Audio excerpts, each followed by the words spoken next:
You know that I was a gangbanger? So you know. All blood neighborhood, homie. The only white motherfucker. I did go to jail, and I did do 18 months. But never smoked, never sold, and got out the hood. Because you know why? Character fucking counts. That's the gangster, dog. I coached JUCO for 20 years. Left Indy, Netflix, Last Chance U. The way they decided to depict me, and I decided to start my own shit, my own show on the realest show on planet Earth, the Coach AB Show. Didn't know who I was going to have as a co-host. So about 6 years later, I decided to hire Big Smitty, Naptown's finest. I found the best young producer in the biz in Big Bailey. Now we're on the brink of becoming the biggest show, the realest show, and the best show on the internet. Just like I did unintentionally while being filmed on Last Chance U, raw and uncut. Coach JB and Big Smitty every single day, 6 to 9 a.m.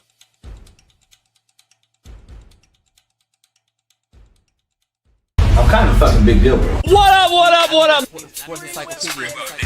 We Steve Kim. Got Trent in the cut. Coach JB. Yeah. Where you at, man? In the gym shooting, I'm Durant. You ain't shooting John Moran. No looking stupid, we ain't losing. Grind like something to prove it. Came to conclusion that it's proven. Yeah, I'm proven with a reliable source straight from the mouth of the horse. Smitty and JB. JB and Smitty from West Coast to your side. Worldwide, we in your city. Keep it 150. We never change what's happening. Hurdle and get it cracking. No capping, we never lack it. Light them up, you motherfuckers better be ready to play. I should have stopped this bitch ass in the face. Gay shit, homie, I'm so tired of these fucking gays playing football in my sport. How did Mina Kimes get there? Well, guess who her husband is? Why are you allowing this broad on your network that doesn't know shit? Do you know what a 3 technique is? No. Okay, but you know football and talk football, and it's okay. See, that's why I can't speak to women in football. You fucking slap dicks. Issues get pressed so past it don't get sacked like bags and baggage. Smitty and Jason Brown killed it, yeah, it's a rap. We what the game's been missing, we switched it and filled the gap. Smitty and Jason Brown, we killed it, yeah, it's a rap. We what the game's been missing, we switched it and filled the gap. To put the fear of God in these motherfuckers!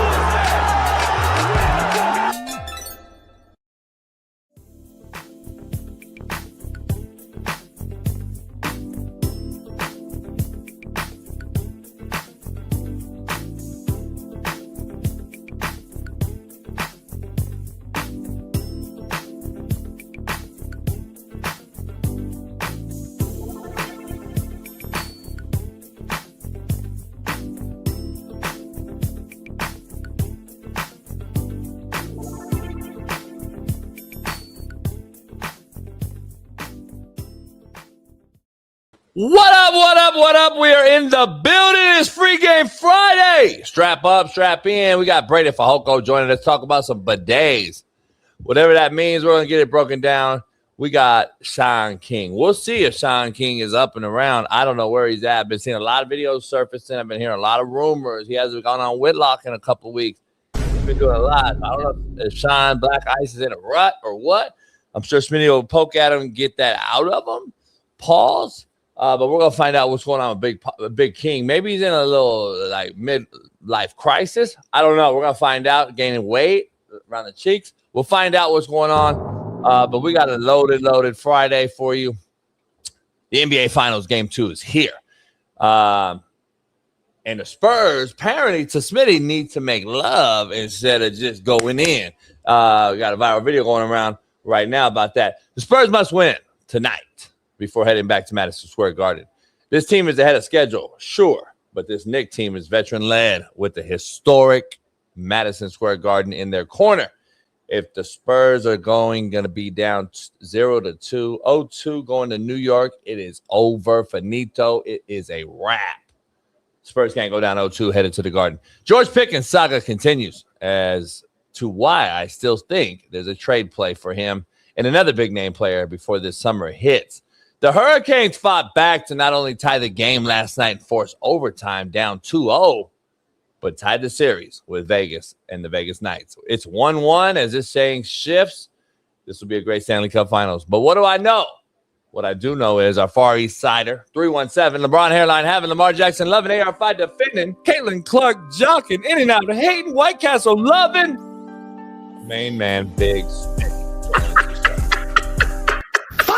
It's free game Friday, y'all. Let me fix my camera, man. Free game Friday. Yeah, you missed Friday last week. You said what, homie? You missed free game Friday last week. We missed Friday last week. It was a great 3-day weekend. I love having 3 days off in a row. You said you couldn't do it. Get so much stuff done. Paid rent early, paid light bill, worked out, prayed, went outside, meditated. So much more you get done. But we here this Friday. We can't change the past, JB. Tomorrow's not promised. Only thing we can impact right now is the right now. So shout out to you, JB, Bailey, and Paris in the background. And shout out to 5th in 7 LC Jane 5933, Coach JB's Glazer, Concrete Cowboy. We got Datman JP, G-Ball 1990, Keith Smith, my cousin, and Clay Cash 14 all in the show right now live. I love it. Kevin Escobar, shut up. Keith Smith said, I don't pay membership fees for JB to take days off. We need 1,000 more of those, man. I know, like it would. They don't understand. They think it's a game. It will literally impact lives. I'm saying I get a new yacht, man. I get a house. I get my first house. You ain't gonna get that in LA. You got Karen Bass here, but I'm just saying, like, good. Maybe you'll move out and move to Arizona or something. Yeah, I'll move out near you. Where you at? Yeah, still Cali. Nah, but you got a house. So I mean, I can do it. I'm white. Yeah. My name though, Darnell Smith. Yeah. It's a cool but it's like it ain't gonna fly as a white name, but I get what you're saying. It's like safe. So my boy's Rob Smith, and he go by Robert Smith to get in the door. Yeah, Robert Smith Cassell. I might go by D Smith though, just D. That's it could be Dean. That's BPS though. It is. If you go D Smith, okay. Because Jay Brown's BPS. If you really want to break brass tacks, right. Yeah, right. Jay Brown, homie. I got a black name. Brown, I got a black name. Well, I got a black name, but we know what grandpa and shit. But anyway, we got to dive into it, man. Because you know what today is? What? And we missed last Friday, but it's Mexican word of the day. And today's word, homie, I got this old school. I got this Nintendo shirt on, but remember the great movie Goonies? Yeah, old school, legendary. I decided to wake up this morning. I said, you know what? I'm going to flip Goonies into a Mexican word of the day. What? So the word will be Goonies. The actual word is Goonies. Yeah, like the movie Goonies. Goonies. I don't know this one, I don't think. Goonies. Yeah, because you've been catching on to some of them, and I don't like it.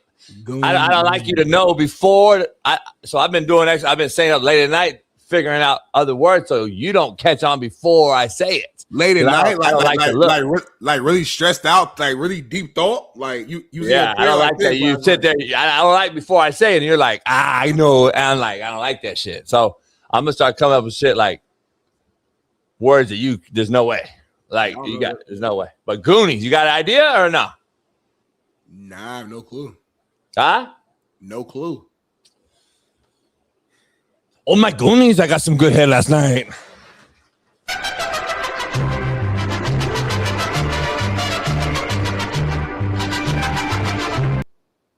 Hey!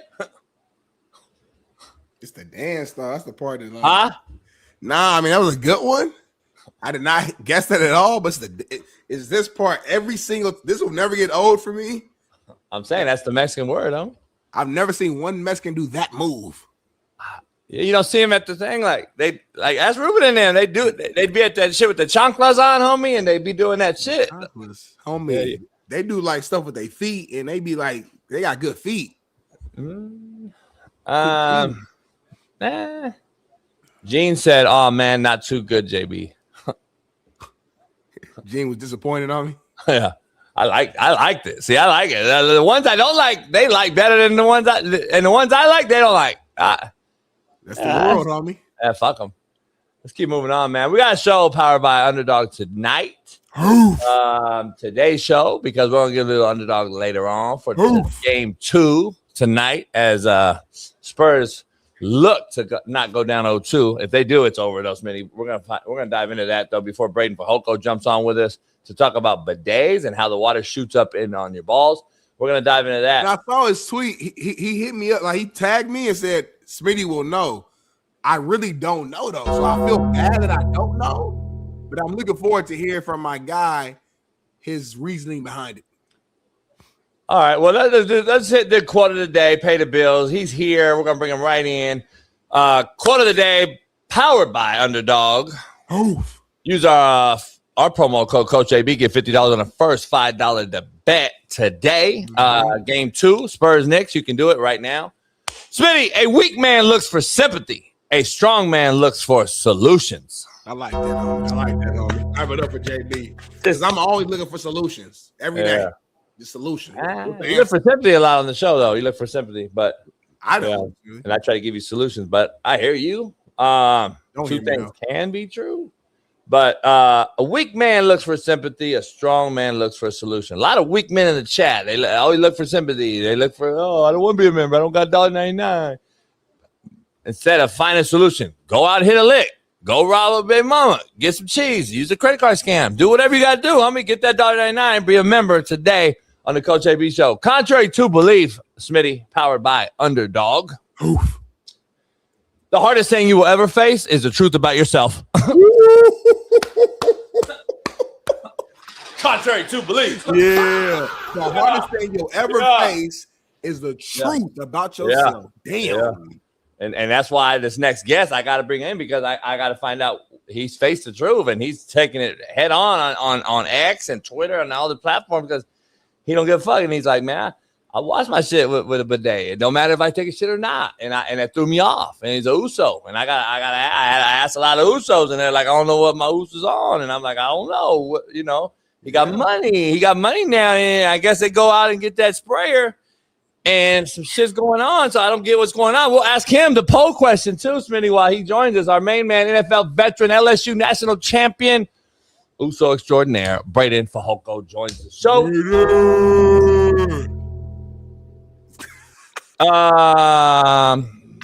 Water bill high this month, or I'm trying to figure out what's going on here. We got a segment, what's going on here, and there's no way that you sit your big ass on the toilet. See his face. And they got water shooting up. I gotta find out. I gotta find out. Hey, wait, what? You know that GIF or GIF, whatever the proper word for it, of Timbaland, the producer, where he's like. So hold on. For clarity, audio listeners, Braden Fajoko said he sits on there, hits the button, and he does the little eye roll back emoji. I don't know what that means, Smitty. Smitty, can you break it down, or? It sounds like the feeling of the water entering. Okay, well, okay. I will go. I gotta clear this up. Because you tag Smitty, so he's a little confused, is what I think. Smitty's a cleanliness type of guy. Us minorities, we're all about that, backside cleanliness. So I know Smitty knows what I'm talking about getting in there. When it comes to a bidet, I took a little disrespect when somebody was like, man, you're sitting on it for the love of the game. No, that's incorrect. I'm not sitting on a bidet for the love of the game, JB and Smitty. You got to have a clean ass. When I tweeted it, I was like, bro, there's no way, and anybody in the chat and anybody that's watching the show, there's no way you can have a clean ass with just using toilet paper. No, you're right. I need wipes. I got these dudes. Oh, my God. I got these dudes. Keep going, Ray. Wet wipe. You know what I'm saying? So like you can't just use a dry piece of toilet paper and it's not gonna clean up everything, bro. You're gonna have a crumb bum. Like I just don't see how you can clean up any of the wet moisture that comes out of your ass when taking a shit with toilet paper. So I was like, okay, I like use a bidet. And then throughout the day, even if you use a bidet after you take a shit or you use wipes, your ass is gonna become sweaty. You're gonna acquire some dirt. That's just human nature, especially if you're an active athlete or an active person like me. So sometimes, like for me, when I did it, I go on 10,000 step walks every day, Smitty.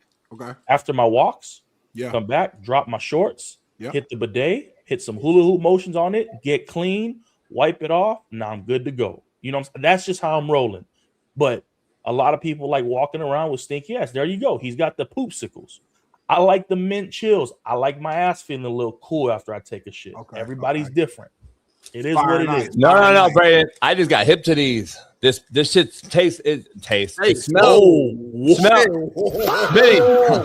No, it smell. Fruity and slip up, homie. Oh, Hold on. shit. It smell.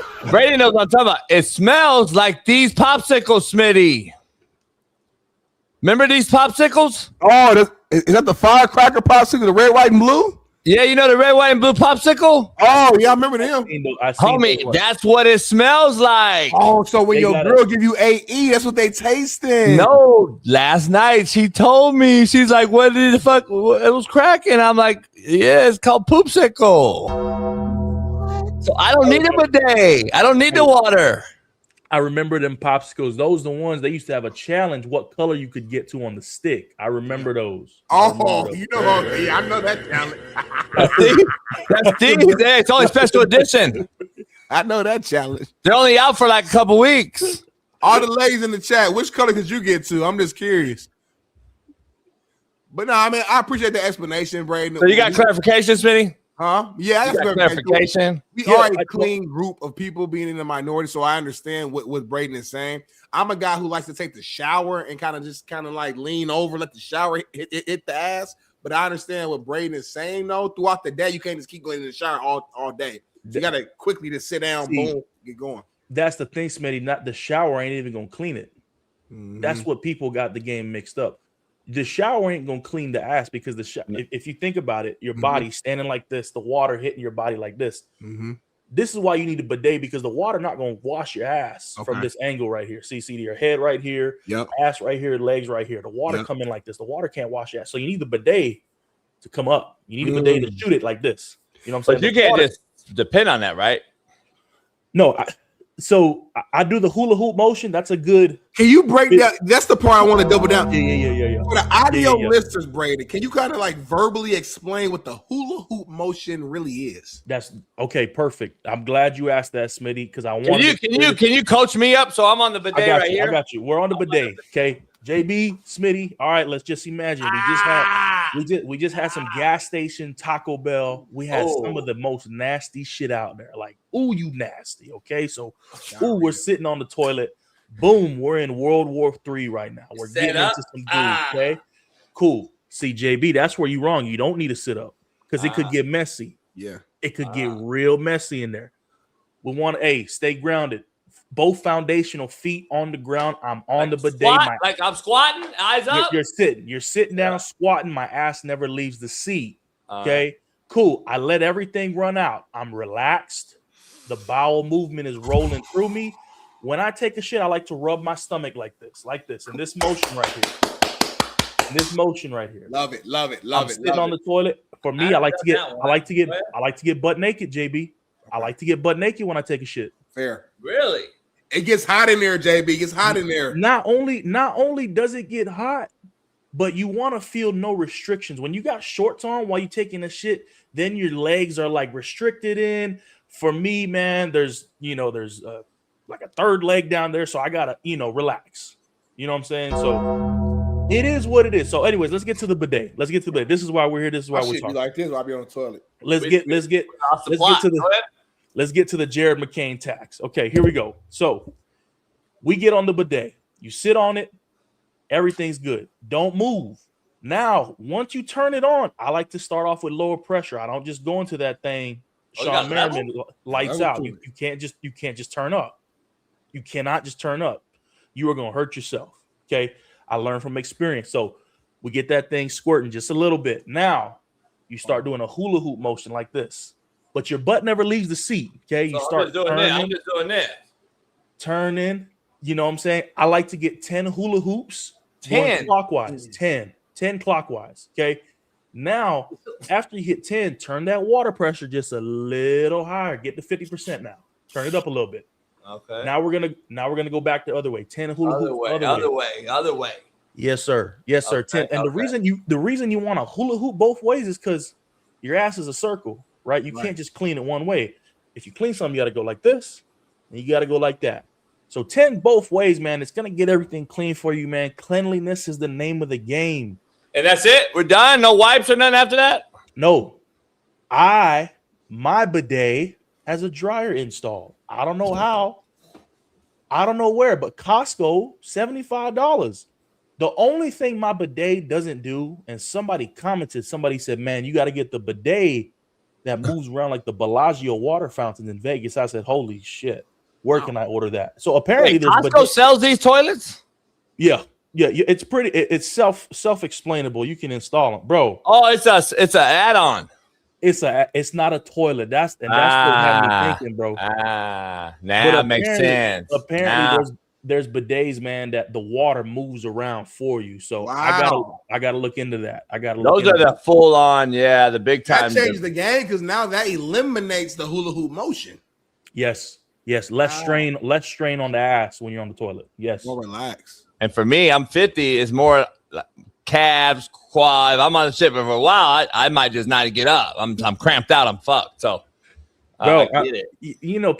People and the viewers of your show, man, they're gonna joke around about it, but when they go home at the end of the day, they're gonna try it, and they take off their boxers, especially the men in this chat, and they take off their boxers, and their wife got to wash some shit-stained booty ass Hanes boxers every single day. These wives ain't appreciating that. These spouses, they ain't appreciating that. You know what I'm saying? You can say you a man, but if your ass ain't clean, who do you think you are, man? You can't walk around here with a crumb bum. You know what I'm saying? Like, I'm glad you're taking it serious. I really am, because you need to directly speak to the other sex too. So the bidet has an option that cleans from the front.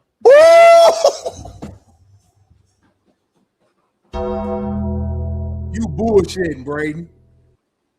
Yes, sir. That clit? Yes, sir. No way. So the bidet is at the back of the toilet like this, right? You sitting on it and it shoots like this, okay? But there's an option that adjusts it so it goes down and it catches the front. Oh, back. Man. So that'd be like the lips, I guess, or? It cleans everything from the front to the back. From the rooter to the tutor. From the front to the back. Like, UGK said, got front and back. Inside the side. Got front and back. Yeah. Do wipes. We need you to hit us up, to be honest, because I'm giving you a lot of love right here. You got to hit us up. Braden Fajoko and I, we need a deal. So hit us up. And we'll make that. Smitty already cleans with a rag. So. That's fucked up. You caught that, Braden? He said Braden Fajoko and I. Fuck the black man on the show. I'm saying you're already on the show, homie. My ancestors was using fucking tea leaves and shit to wipe their ass back on the island. Shit. So anything is an upgrade right now. Paris has a question for you from the chat. Paris, the great clipper extraordinaire that does our show clips. She asked, "Who's cleaning the bidet, though?" So the bidet has a self cleaner. Wait, is this a magic? Wait up, Smitty. Is this thing does everything? All day, baby. I'm trying to tell y'all, man. Like, people. I gotta go to Costco today. You got to, bro. JB, people be shitting on me, bro, but I really be giving off game, and it really be pissing me off because I'm like, bro, you can take your ass cleanliness to another level, but you want to be joked out about it on the internet. And I care about your colon. I care about how clean you walk around with ass. Bray said they be shitting on them and they be pissing them off. I'm like, I'm getting so mad because I'm like, bro, I don't want you walking around with a shit stained ass Hanes boxer. I'm known for like the cleanest one, just because Smitty knows I have a segment with AE. I mean, that's a real thing for me. Like, my women have to do that. That's on their resume. Ass ate every week, so he they have to do that. Yeah, Brady. Yeah, and I couldn't live with myself, Braden, if she went down there and my shit was fucked up and there was an odor or there was just maybe something out, turtle head. Look at Braden's face. Wait. This is active? Actively? Oh no, JB does this like it's been that way for 30 years. JB prefers head and getting his ass ate over having sex at this age. He sits back, puts both his legs back, holds his calf. Wait, you weren't privy, Braden, to this? This not to all Brady. So AE, that's what that stands for. I thought AE stand for Armani Exchange. The old clothing company. No, I thought JB was buying that shit in AE and it's actually ass eater. JB, break it down to Braden. Catch him up. It just depends, Brady. I'll give you a real quick rendition. We get to a little bit of sports with you, but it depends on how you want it, Brady. So, like, I've done demonstrations, but I'm not gonna do the gay shit. I'm not gonna get bent over, but I will do the one where she could get the balls and everything, like in one. My issue with this though, in order for her to really get where she needs to get to, there has to be a light lift. You lift. He's getting his hamstrings lifted as a grown man. Nah, Smitty. Smitty. He's balancing on his lats. Smitty, you can lift yourself. You can lift your own shit a little bit. Like a shoulder press. Nah, I'm too grown of a man. I can't lift my own calves, lift my own ankles, JB. No, you gotta lift your own shit. I'm saying you're on the bed, homie, and you just got a little lift a little bit. See, but that's where get her in range. Get her in range. That's where you're wrong. See, this is where me and Smitty got to get you right here, JB. Even if you're lifting your own shit and you give it a little go, you're straining, and the whole point is to relax. Yeah. And the only way I'm not straining. I'm telling you, I mastered this, Braden. 30 years. I'll send you like not a video. I'm not gonna send you a video of it, but I'll send you like the diagrams, like a little picture, so you can see like the picture, like they're the stick-figure pictures. I'll send you like where to start, go. You know what I mean? This is crazy, homie. Y'all get 100K, right? You get 100 subs. Y'all get your little plaques and stuff, and y'all going crazy right now. Like Smitty, you gotta manage this shit ASAP. I'm letting you know. Hold on, whoa! I got a question before we move on. Smitty, am I missing something here? So hold on. Chris Tucker Friday. They made a fan. I got my dick stuff in the back. I never had that. Mike Epps. Have you guys not, Mike Epps? Have you not had fellatio from the back?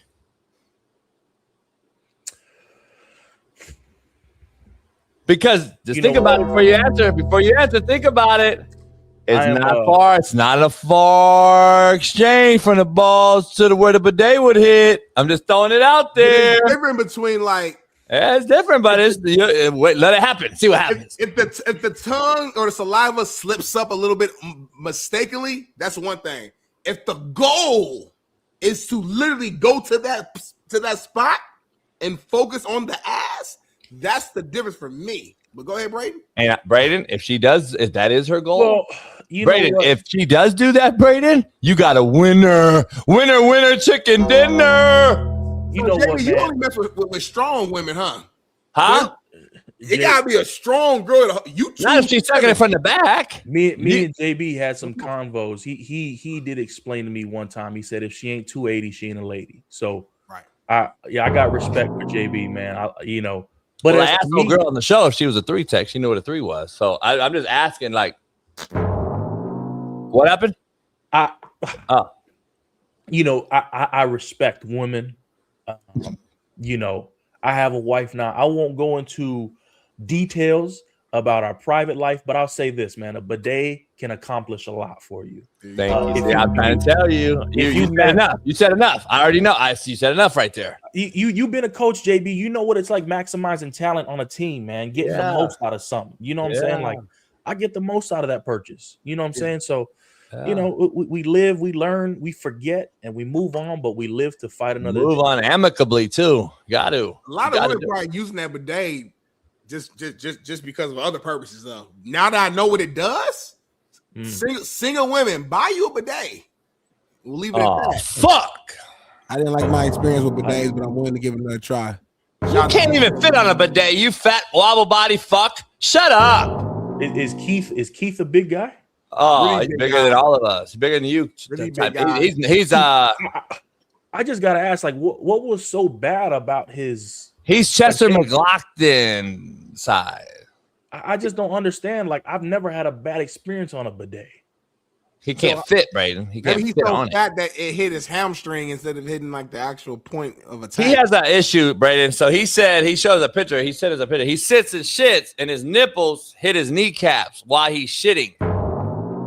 So that's another. I haven't got into that. That's like advanced algebra 2. That's another good position. So if you got stuck stool, right, or you constipated, I like to get in there and I'm leaning over like this, kind of like I'm holding a med ball, laying on the bench. You know what I'm saying? Doing like an upper body curl, And when you lean over like this, and JB, this is the proper way to shit. I learned this when I went to Japan. Yeah. This is why they don't have seats on the toilet in Japan, because naturally your body's supposed to fold forward and it flushes everything out. Talk about it. You know what I'm saying? What about the stool deal with your feet and putting your feet up? Is that a thing? It's the same process, but the Americans were always trying to steal some shit, right? The Americans tried to invent that to replicate the sitting position in Japan. When I went to Japan, I'm like, man, why are these Japanese people skinny? That's because they fucking shit everything out because of the proper way to shit. So now if I go to the toilet and I'm in a real battle, I'll get in there and I'll lean my body forward and it compresses your stomach up. What's a real battle on the toilet? Sometimes it depends what you ate. It's a battle. Oh, no, it's battles. I mean, I've had bad ones. I woke up on the floor. I had to take a shit on the airplane the other day. It's the second time I've ever done it ever in my life because it's not comfortable. But it was an emergency, and I was sweating in my seat, and I said, "God, please let me hold this." And he said, "Nope."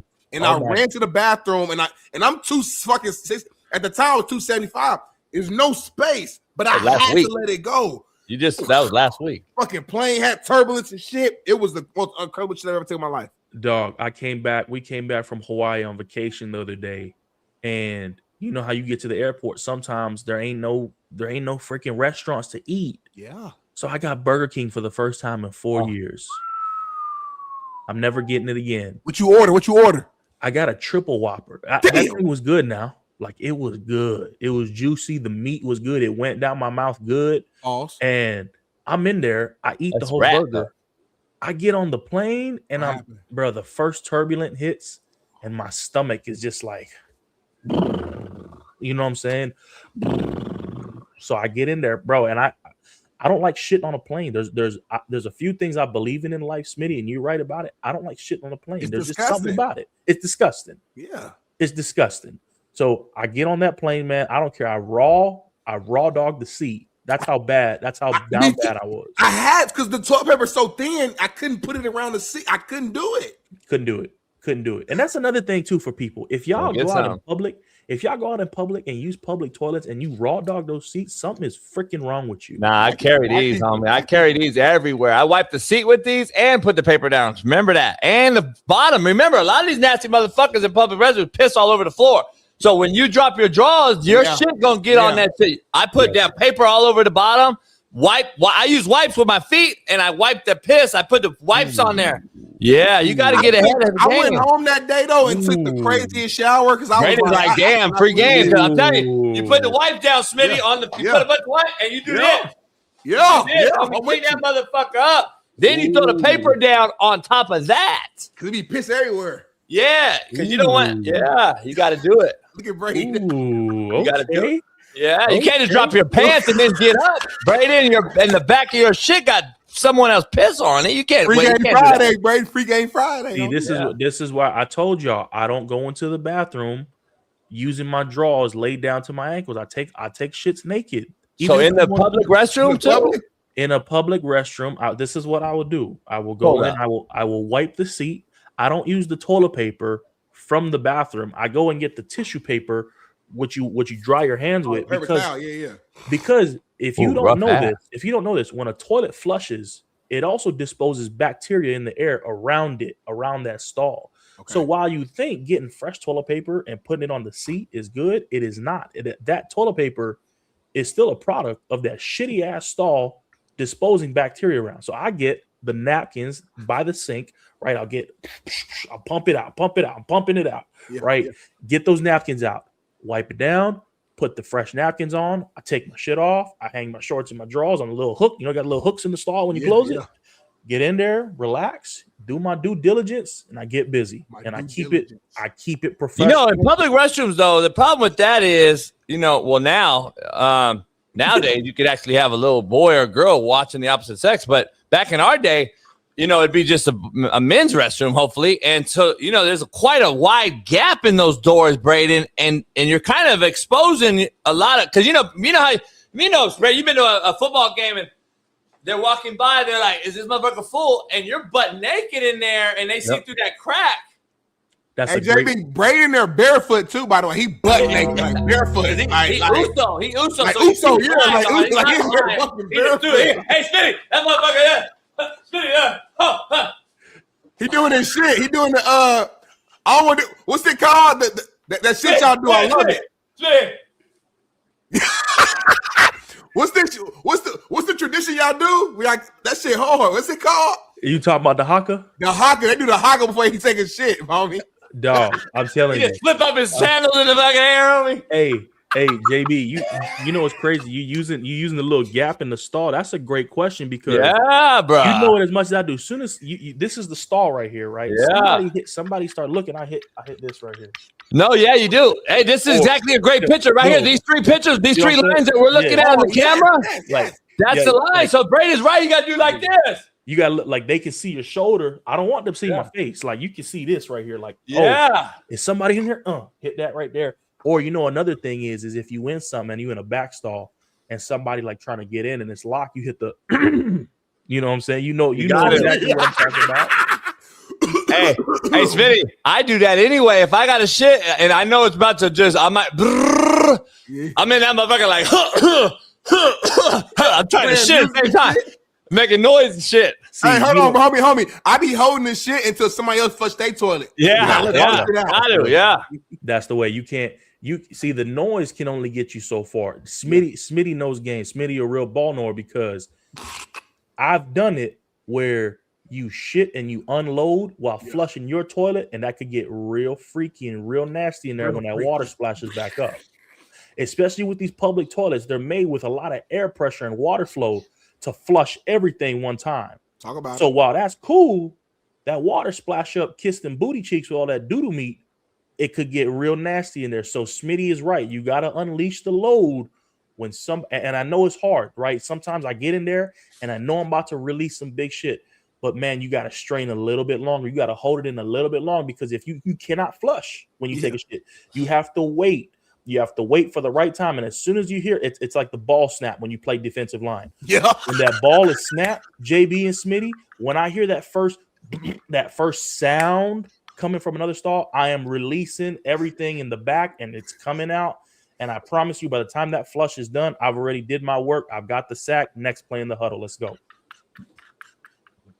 I got the sack. Hey, we got to move on, homie. That shit was perfect. The thumbnail's already made. Hey, Smitty, the thumbnail's already made for the first video. Homie, who made the video? First video's ready to go. Damn, post it, baby. Fuck. That's impressive, baby. How the fuck you do that? Well, I mean, speaking of letting the load go, Lena the Plug broke up and filed for divorce with her husband for allegedly getting cheated on. Lena the Plug is an adult film star who sleeps with men for a living. And so people are not really understanding the full scope of what's going on. Apparently, she responded to the reports and saying that, you know what? Listen to her. Check it out. If you don't believe me, I honestly don't blame you. Someone who is not me has been trying to file for divorce on my behalf. I know this because they've been filling out the paperwork incorrectly, and so it is being sent to my house. It happened in, I think, March and then in April. I guess they finally figured out how to properly file for divorce because now there's a legitimate case number at the courthouse under my name. They have been forging my signature, and I know who they are because their name is on the check that got sent to my house claiming that I want to be divorced. Now, Cap. I'm a JB, good you was right, JB. You was right. I told you. What I say, Smitty, yesterday? You said that they was doing this for COE, content over everything, as a way to boost up her OnlyFans, get more submissions, and get more money, homie. What's the difference between Braden doing COE and her? Nothing. It's a COE now. Braden said, fuck NFL, I'm going to go do, and I'm going to talk shit to everybody from Asante Samuel to AB, and Braden's done that, and he's made a fucking fortune. He makes like 400. The same thing. They both getting shot in the ass in different ways. Yeah, and that's what I'm saying. It's content over everything. Pac-Man Joe's taught us. Pac-Man taught us, Braden. COE, it's called. Like, I know that's what's going on here. She already takes dick for a living. Now she's mad that he was fucking something. I knew it's cap. COE, the name of the game. You see, that's why ESPN doing a bunch of layoffs, man. RIP. It is what it is. The content game is running everything now, man. Like on a real serious note, like, why do I have to go watch an hour-long segment on TV when I can tune into YouTube days like today, get on TikTok and people got the Clipper. Who you said there was a Clipper in here earlier? The famous girl Clipper or whatever she do for you. Like we got people like that. Well, Oh yeah. Why do I need these long shows on TV when I can just get what I want at the palm of my hand? On TV, they can't cuss. They can't talk about days. They can't talk about getting shot in the ass. Like I love that. I love getting my shit shot. You know what I'm saying? So like it is what it is. Like I know Sean King is a big bidet believer. I know that. You know what I'm saying? And so I gotta make sure he's all right because we haven't heard from him or seen him. He's kind of been on he told Matt he's like turned down Whitlock lately. He's I don't know where he's at. I don't know if he's in midlife crisis or not. He's flying back and forth to Florida for some unknown reason. We'll find out. He's been getting bigger and bigger every time we see him too. Just bigger. And bigger. Yeah, he's getting bigger and bigger. He had his 49th birthday and he's just gone straight ghost. What was the poll question? You said you was gonna ask me the poll. What was the poll? Oh, yeah, we haven't got into it. Let's get into it before we get out of here. Poll question today, powered by Underdog. Will George Pickens be a Cowboy this season? Go. No. See, Braden knows too. See, me and Braden get privy information a little bit, and people don't realize, and they get mad at us when it fucking comes out. But I'm hearing some things now, so I'm curious. Hey, shout out. Hold up, shout out J fucking B, because JB, I gotta give him his flowers. He was one of the first people. And I won't give out our private source, but JB was the first motherfucker to call me 3 months ago and said, "Hey, Myles Garrett is gonna be on the move to the Rams, and they're gonna do a 1-for-1 for verse with some picks." I'm gonna clear that up on the show. JB is that dog. You know what I'm saying? Braden, but my problem with him, Braden, he didn't fucking stand on it on the show. No, but I just had a gut instinct. I'm like, something's happening. Ty Simpson, Braden shit. Like that, Braden, you gotta drop your nuts. Braden shitted on Ty Simpson. Then the pick, and I said, hold on, I gotta defend the Rams here. And I said the Rams are doing this to do something bigger, Braden, macro. And so Braden didn't like that because I saw Braden's tweets and he's bashing McVay. He said, McVay, man. I said, that's all. He's fooling y'all. McVay played the game. I get JB's point, Smitty, and I want to be like, man, JB, you got to stand on shit. But at the same time, like, JB, you know what I'm saying? He's 100K subscribers now. He's turned into more political. He's trying to get on TV. He's trying to get back on TV. So, like, he ain't gonna throw his sources under the bus. Like I fuck with JB for that. He's loyal to the soil. That's a white TV. You know what I'm saying? Like he trying to get back on. He ain't gonna throw his source under the bus. So he was trying to get out Fox. But now that everything big picture, Myles Garrett in LA, I'm like, oh shit, like JB the new Messiah. Like this how we rolling. You want me to give you a new one right now? Yes, please. Well, I kind of alluded to it the other day, Braden, but I'm tight with Max, but I'm hearing Max, Philly, something could happen for the summer. I'm just letting you know. Right now, Max Crosby's going to the Philadelphia Eagles. I'm standing on it right now for the betterment of the show. Because Smitty knows that I'm serious. See, the Philadelphia Eagles and Howie Roseman got to keep up with the Joneses. They're not going to be outplayed here by this draft. They did a good job, got Lemon. They're trying to do some things, and then the Rams do what they did and just shitted on every team in the league's moves. Like the Steelers, Braden's former team, they just signing regular motherfuckers to $100 million contracts. They just got to do something. Herbig is a good player. Stop. Huh? Herbig is a good player. So I'm like, damn, people are just doing anything to throw out money. And I'm just telling you, Dirty Diana can't even predict some of these things. So what I'm saying is, I'm just telling you, A.J. Brown trades, Braden hasn't even been talked about because Myles Garrett shit just trumped so much. So they didn't even talk about it. This is a great move for the NFL to shut down the Dirty Dive Vrabel thing that was going viral. You notice that kind of just died out. So now we got another thing. Now wait till the Eagles make a move for Max Crosby. Hey, Nick Herbig is one of one. Thank you. That boy is a crackhead on a leash in Pittsburgh. JB, he's unreal. But as far as everything else, man, Diana Rossini died for this shit. Like she laid her legs on the line for this shit. No cap. Like deep down yesterday, you remember in the movie Avengers Endgame where Thanos is like, after he wipes out the world, he sit down.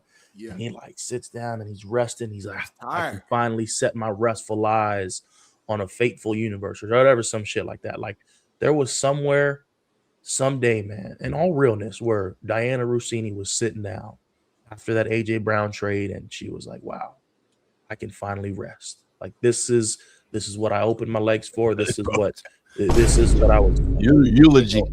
You know what I'm saying? Like she sat down and was like, wow, like I made this happen. Like, you know, dreams to reality.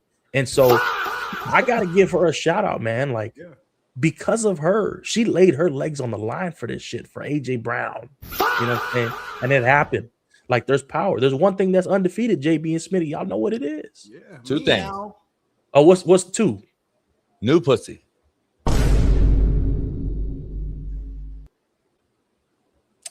Pussy and new pussy. You know, come on, Brady. You're married, faithful man. You're Uso, loyal, I know.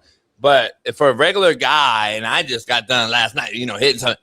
Today, I'm trying to get new already because it's undefeated again. See it? It just is it's an infinity. It's a figure eight. It just keeps going. You might got to get tested, homie. Well, rubbers take away all the JB feeling. don't wear rubbers either, by the way. Yeah, they take away all the feeling. Brandon, so will George Pickens be a Cowboy? Go? In summation? No. If that deal is not done, George Pickens is the type of player he will not play on the deal he's on now, which is the franchise tag. He's supposedly the head coach came out today, said I expect him to show up. I'm hearing rumors he's not showing up to camp. Bro, they just gave Drake London 30 what was it, 30-something $1 million as an Atlanta Falcons receiver. Yeah. If I'm George Pickens, I'm sitting here, I'm like, this is this is fucking disrespectful. I had 3 1,000-yard receivers in Pittsburgh. That's a good point. Pittsburgh. Then I come here, I have another 1,000-yard plus receiver season. The offense actually propelled and was better when I was the featured receiver when CeeDee Lamb got hurt. A lot of people don't realize that. But when George Pickens was slotted into the number one option, he was getting more volume targets. When CeeDee Lamb was hurt, the offense was efficiently and statistically better. And now you hear Jerry Jones come out at the end of the season and say, we just want more testing, more evidence. Like what more? If I'm George Pickens, I'm like, what more do you need to see? All these other wide receivers who are a tier below me are getting paid. So if I'm George Pickens, I'm not playing on that franchise tag. It's not guaranteed. Why would a star player go out there and play on a franchise tag? Why would I even step foot on that field? If I get hurt again, the franchise tag is not guaranteed. You can cut me. This is why guys don't play on a franchise. Yeah, they'll sign the franchise tag to extend their time with a team, but I'm not going to play on a franchise tag. So, and George Pickens shouldn't play on a franchise tag. So if they don't get this deal done, I expect George to be fully holding out. One, because he's technically still on a rookie deal. They can waive those fines. So he is not obligated to pay those fines. Like, you know, you see the Trent Williams and these older veterans that hold out for contract holds. They have to pay those fines. But technically under the CBA, he's still under a rookie deal. So while, yes, he's going to get fined for missing stuff, the team obviously has to wipe it because he's still under a rookie deal. So George Pickens is in a great position right now, bro. He's crashing out. He's probably eating some ramen noodles right now somewhere. Like, man, fuck this. Pay me my money. I want $35 million a year and up. And so he's gonna get his money. Now, whether it's in Dallas, they better figure that shit out because George Pickens does not give a fuck. He will sit out until you pay him money, and he does not care about it. I've been with George. I know George. He honestly doesn't give a fuck. I knew you knew him, so just for clarity, you say he's eating ramen noodles and you said pizza rolls right now? Bro, Smitty, we were in training camp. True story. We're in training camp 2023, my first year in Pittsburgh. I get there, bro. And you know how it is, bro. You the dietitian over there, man. This short white lady, whatever. She got peanut butter jelly, some pasta bar, healthy options, grilled chicken, rice, white people food, right? Like fuel before you practice, bro.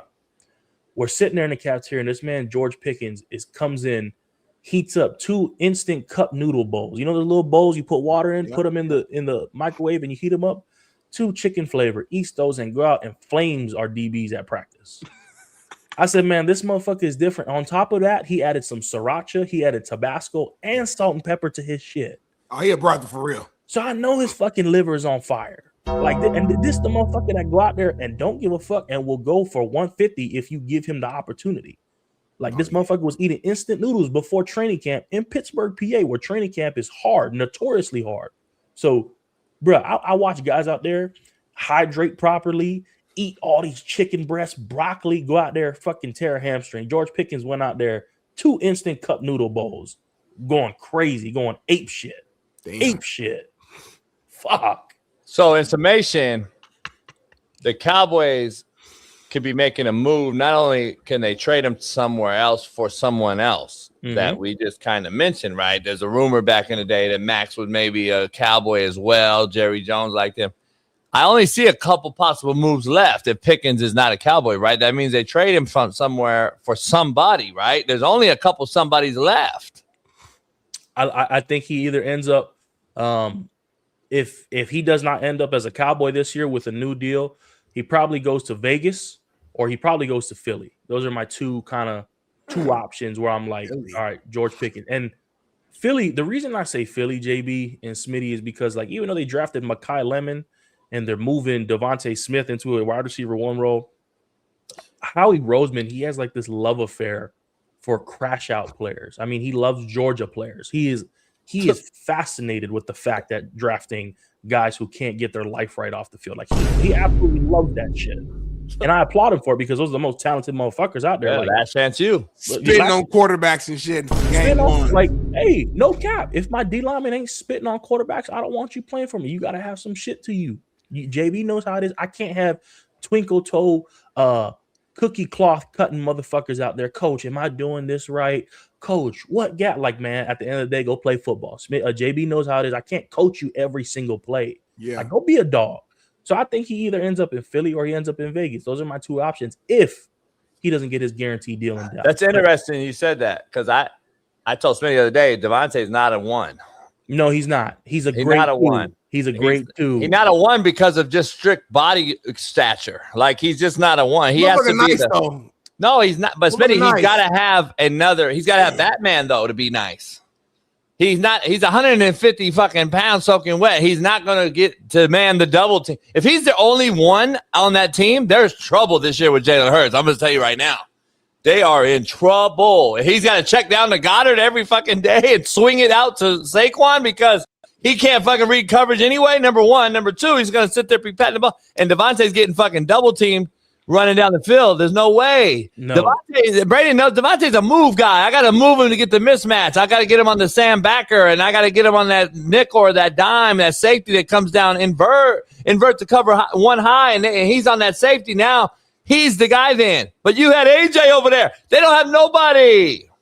I like Devontae Smith, and Smitty, you're going to disagree too because Devontae Smith was a Heisman winner. But that's what I'm saying. A Heisman receiver is crazy. But JB's right. He's not a 1. He's not a bona fide 1. And that's why AJ Brown was really mad because AJ Brown took away a lot of that stress that was on not only Devontae Smith's plate, but everybody else on that offense plate. When you have a bona fide 1 receiver in the NFL, boy, what that does for defenses and having to adjust and roll coverages, man. And it frees up everything. And so Mekhi Lemon is a rookie. You can't expect Mekhi Lemon to come into a wide receiver 2 role right away this year. So you better expect them to go get somebody, go get a star, go get a George Pickens if he doesn't get this deal done. Like Pickens is a bona fide 1 in this league. Like he wants bona fide 1 receiver money. And I love Devontae Smith, but JB's spot on, and I hate agreeing with this motherfucker because you give him a little flowers, he's gonna take it, run with it, hold his calves behind his head, like he said earlier. Paris, clip this, Paris. Go ahead. JB is right, man. You Smitty is not Devontae Smith, not you, Smitty. Devontae Smith is not a number 1. He's a great Smitty not a 1 either. I'm a number 1, homie. Fox Sports, the porch. I put JB on. Smitty a 2 too. Like he gotta have Batman. He gotta have that other guy to take the heat off on, get all the drugs because he doesn't like having uncomfortable conversations. Brayden, this show had 15 subscribers before I joined. I don't know what happened lately, but for some reason when I joined, the show just kept How many? I don't know what happened. I'm just saying. How many? They had like 15 subscribers. I mean, and I joined and the motherfucker like shot up. Underdog came in, sponsors, all types of shit happened. But go ahead. Maybe I need to go get a minority hire for my show. You got to. I'm getting fucking cooked because these kids are like, man, you're getting no views, and I'm like, fuck, you know what I'm saying? Like I'm over here like, what the fuck do I gotta do? Get you a white. A white? Get you a white. You know what I'd do? It's the good balance. It's the good balance. You know balance. what I would do? Nah, I'd go get a Samoan. See, Now you got fire and ice. You guys, me and you. See that if you're not the right polys are poly, right? But Josh Faley's in the chat and shit like that. You got poly, cool. But if you get going and there's a Samoan Smitty and a Tongan and they start talking about fucking horses or fuck, you know what I'm saying? Brayden knows. You got major beef. You got major beef, Smitty. I'm telling you, they can have a real back and forth going, homie. Well, the common person, like with the common brother, I'm gonna be real with you. The common brother, no, you won't know what they're talking about. We're not educated enough to really even understand the difference between the two. But look at what we've done. People didn't know why. Are they playing with us? What fire and ice, oil and water? It's clear. You're white on black. It's clear. Boom. I'm saying that's you right there. You're right there on the screen. Average human. We look at a Tongan and Samoan, and we don't like the. Yeah, you think they're the same. Yeah, you think they're the same. Yeah, they're not. I'm saying from a podcast standpoint, it may not do what you're saying is going to do. Not over time, it will, because they didn't know what you was. They thought you was like, who's this guy? You know, and now they found out, huh? Man, one. By the way, horse is really good. If you have not had it, really? Horse is off the chain. It's one of the best foods I've ever had in my life. I got a picture of me eating it. Let me. That's like, I think in America, I think it's damn near illegal or something. So we probably gotta talk about it. I know it's the richest meat. I know it's the most expensive meat. What it tastes like, steak? Man, it tastes like if you've ever had like if you've ever had pulled pork. Yep. And what they cook it in is right here. What they cook it in is a bunch of mayonnaise, but you have all these Americans hot. They are hot right now. You can't bear it. So that's some carbs we eat. There's the horse right there. There it is. Oh, but that's some carb. We call that manioke. It's basically a heavy carb. But what we do is we get the horse meat, right? And obviously we don't just go to a ranch and we're just like take the healthiest sea biscuit out there. Like obviously we get like you get the ones that's coming to like their end of their career, man. They're having during their farewell tour, and we're like, hey, we'll go to the rancher, we'll pay for them, cool. But what we do, we go get it, butchered, all that, right? You take the horse meat, chop it up, you get like the bulk, the rib of it. Same thing like a cow, like what you see on a cow. You got a ribeye, you got a chuck, all that. You take that and they slow cook the meat.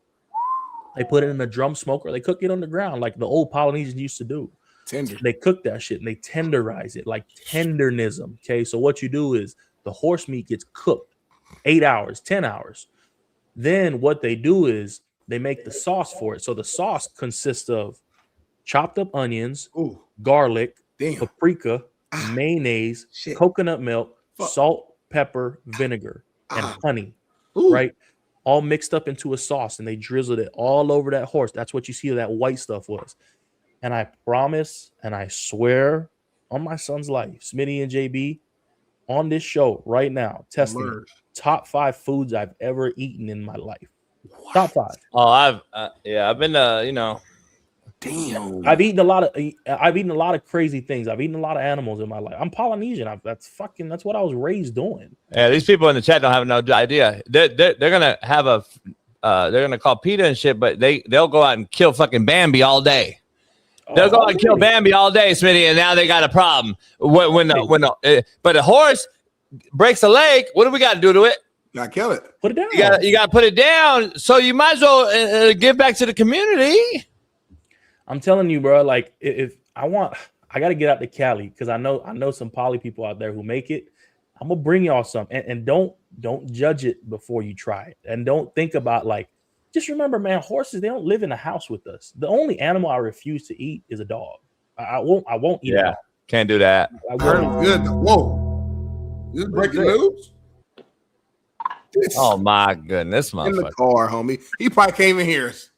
What's happening? What's going on, homie? So now you're fresh. Button at the top. What's happening? You alive? Where are you at, homie? We're trying to figure out, can we get a update of what's going on? Let's get the brass tacks. It is diabolical that any of you 3 above average size human beings have ever taken a shit on a commercial airline. That is absolutely diabolical. I haven't. I didn't say it. Homie, I had diarrhea and I had 3 more hours on the plane. Dog, that is diabolical. I Dog, you didn't can't even want to. fit in a commercial airline bathroom, like where your elbows holding you up like that. Oh my I God. had my elbow on the fucking sink. My knees were kind of together, and I leaned forward, like Bray talked about earlier, and I just let it go. Hey, So the JB, only- a man gotta have a code, man. Sitting on a commercial airline, Yeah. like that's breaking a Oh, lot of God, codes. if you got fella. diarrhea on the commercial, what do you suggest? Don't get on the flight. It hit me in the middle of the flight. Hell no. Hell no, man. Hey, Sean, these two motherfuckers they're shitting like experts. We D lineman, homie. Dog, I heard the whole bidet story. Like y'all doing a lot this morning, dog. Anyway, I'm well and good. I was in transit. Whitlock said you've missed shows a couple weeks, and he was like, "Is he all right? Do a wellness check on him." Whitlock filibustered me for 2 weeks, so this is a little payback for him. Now I was in transit, and so I'm in the car now because I normally do the show when I'm here from this one location, but somebody had already booked that location. Damn. So Where you at? Tampa. Huh? You're in Florida? You the fucking police? Well, I mean, you've given Smitty and I's address out before, so I thought you was Sean King. Somebody booked your spot. I thought you. yeah. How is Sean? That's like Braden walking into fucking like Dallas Fort Worth and they don't let him in, or Hawaii, or Pittsburgh, or fucking Louisiana. Or me in Naptown. I can go any building in Naptown. Yeah. See, I assumed that it would be available because of the time of the podcast, but somebody somebody got a meeting going. Anyway, whatever. I'm here. I'm ready to kick it. I'm ready to kill it. Shout out to my guy Braden doing big shit.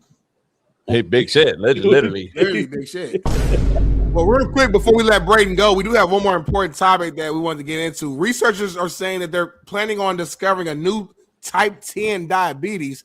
I think it's perfect topic and perfect segue with Sean King joining the show. There's these viral Kool-Aid pineapples that people are eating where they drain the juice from a jar and get pineapple spears into a separate container and put Kool-Aid in it. So just watch the video here, man. And you see this my homie spot. Stop playing. Swear to God, this is in Vegas. It's an Asian kid. I forget his name. But he does like he's got like the most popular food truck in Vegas. So he finally opened up a brick and mortar. They sell these out of his restaurant. Betty, can you rewind this real quick, Betty? Nah, she's not a good looking broad to do it. Fuck though. all that though. I get what you're saying, but what you talking about? Grown ass man. What you talking about? Bray was just talking about this challenge earlier, if I'm not mistaken. is Braden frozen? Is he frozen? I can't tell. Play it again. Braden in awe. God damn, she looked like Jalen Williams from the Thunder. Yeah, she got the hair back in there. She looked like she got gray sideburns. But anyway, I hear that. She really looked like Alvin Kamara with them piercings But on when her the nose. lights is off, huh? Hey, have y'all seen the dude with the white boy? He talking about that big guy. You know, you ain't seen it? I ain't seen that one. no. It's a viral ass. How do y'all know how y'all ain't seen it, bro? It's viral. God damn, they're selling them like this. Bro, the little white boy, he eats one of these for the first time. He talking about that bit tough. He bought all the pineapples out of fucking Sam's Club. I'm not gonna lie. I know Bailey's the healthy guy, and I know behind the scene he's like, this is horrible. This shit look good. All right, here we go. The video right here. I'm not trying to be racist right now. Fuck. To all my brothers. I'm not trying to be racist. It's coming. But why is it only one type of people eating these right now? I ain't seen the white boy, Mexican. I ain't seen nobody. It's just the edit. It's a bad edit. Hey, so I had to go look his name up. So on Instagram, y'all, his at is Real Vanilla Rice. Watch this video, bro. Yeah, it's Real Vanilla Rice. Wait. I want to hear it. That bit tough.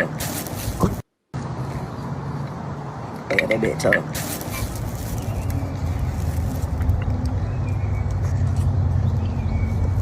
You that big guy? Oh yeah, appreciate you, buddy. Yes, sir.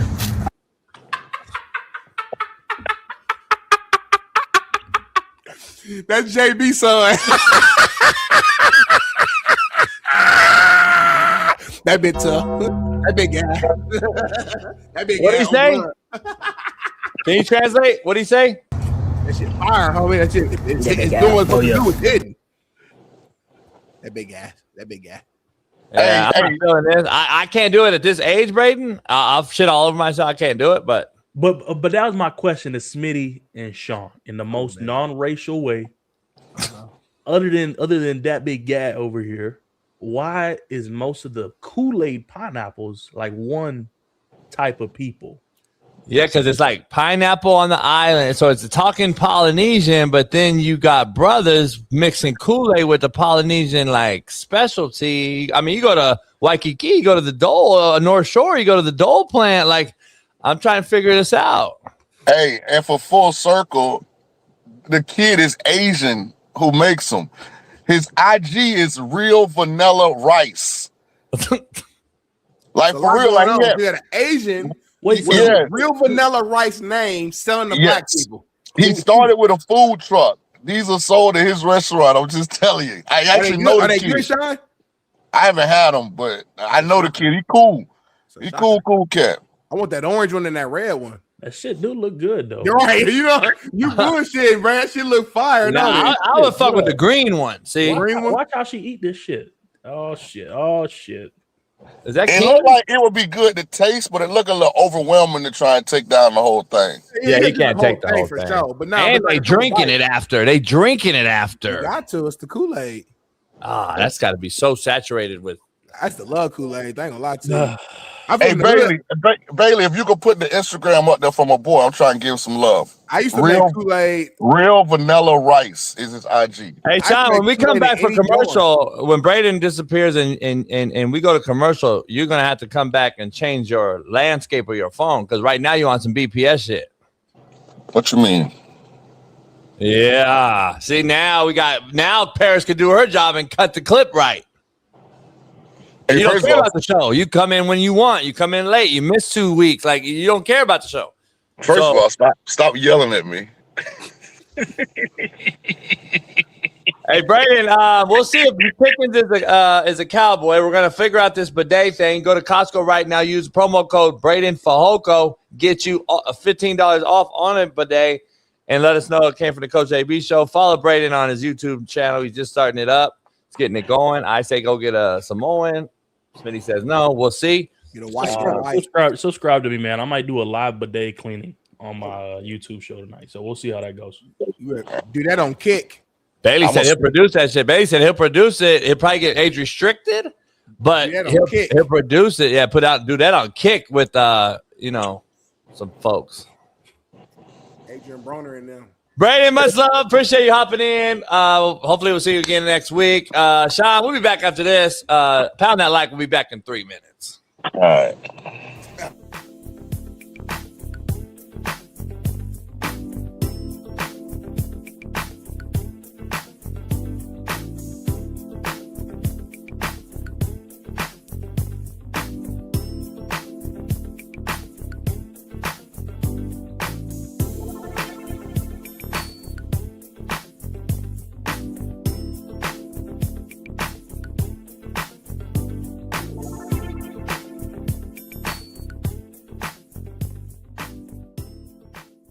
Just hopping in real quick to because he has an issue.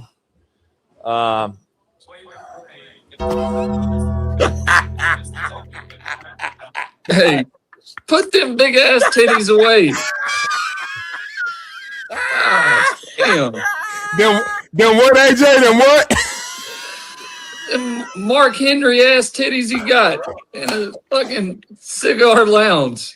That's a private club. How you got to pay a $300,000 membership and you get to show your big titties in there? Hey, look, man, boy. Motherfucker figure out how to get 2 first downs in a game. Hey, over there looking like the fucking Timu Rick Ross. Oh, my God, man. You ain't Rick Ross. You ain't running Dade County. you from Tampa, homie. He said Timu Rick Ross So CAA King, AJ texted me, said CAA King, what the fuck are you doing on the realest show? Number one. Hey, man, then, listen. Rod Wave is from the city. Ross is from the state.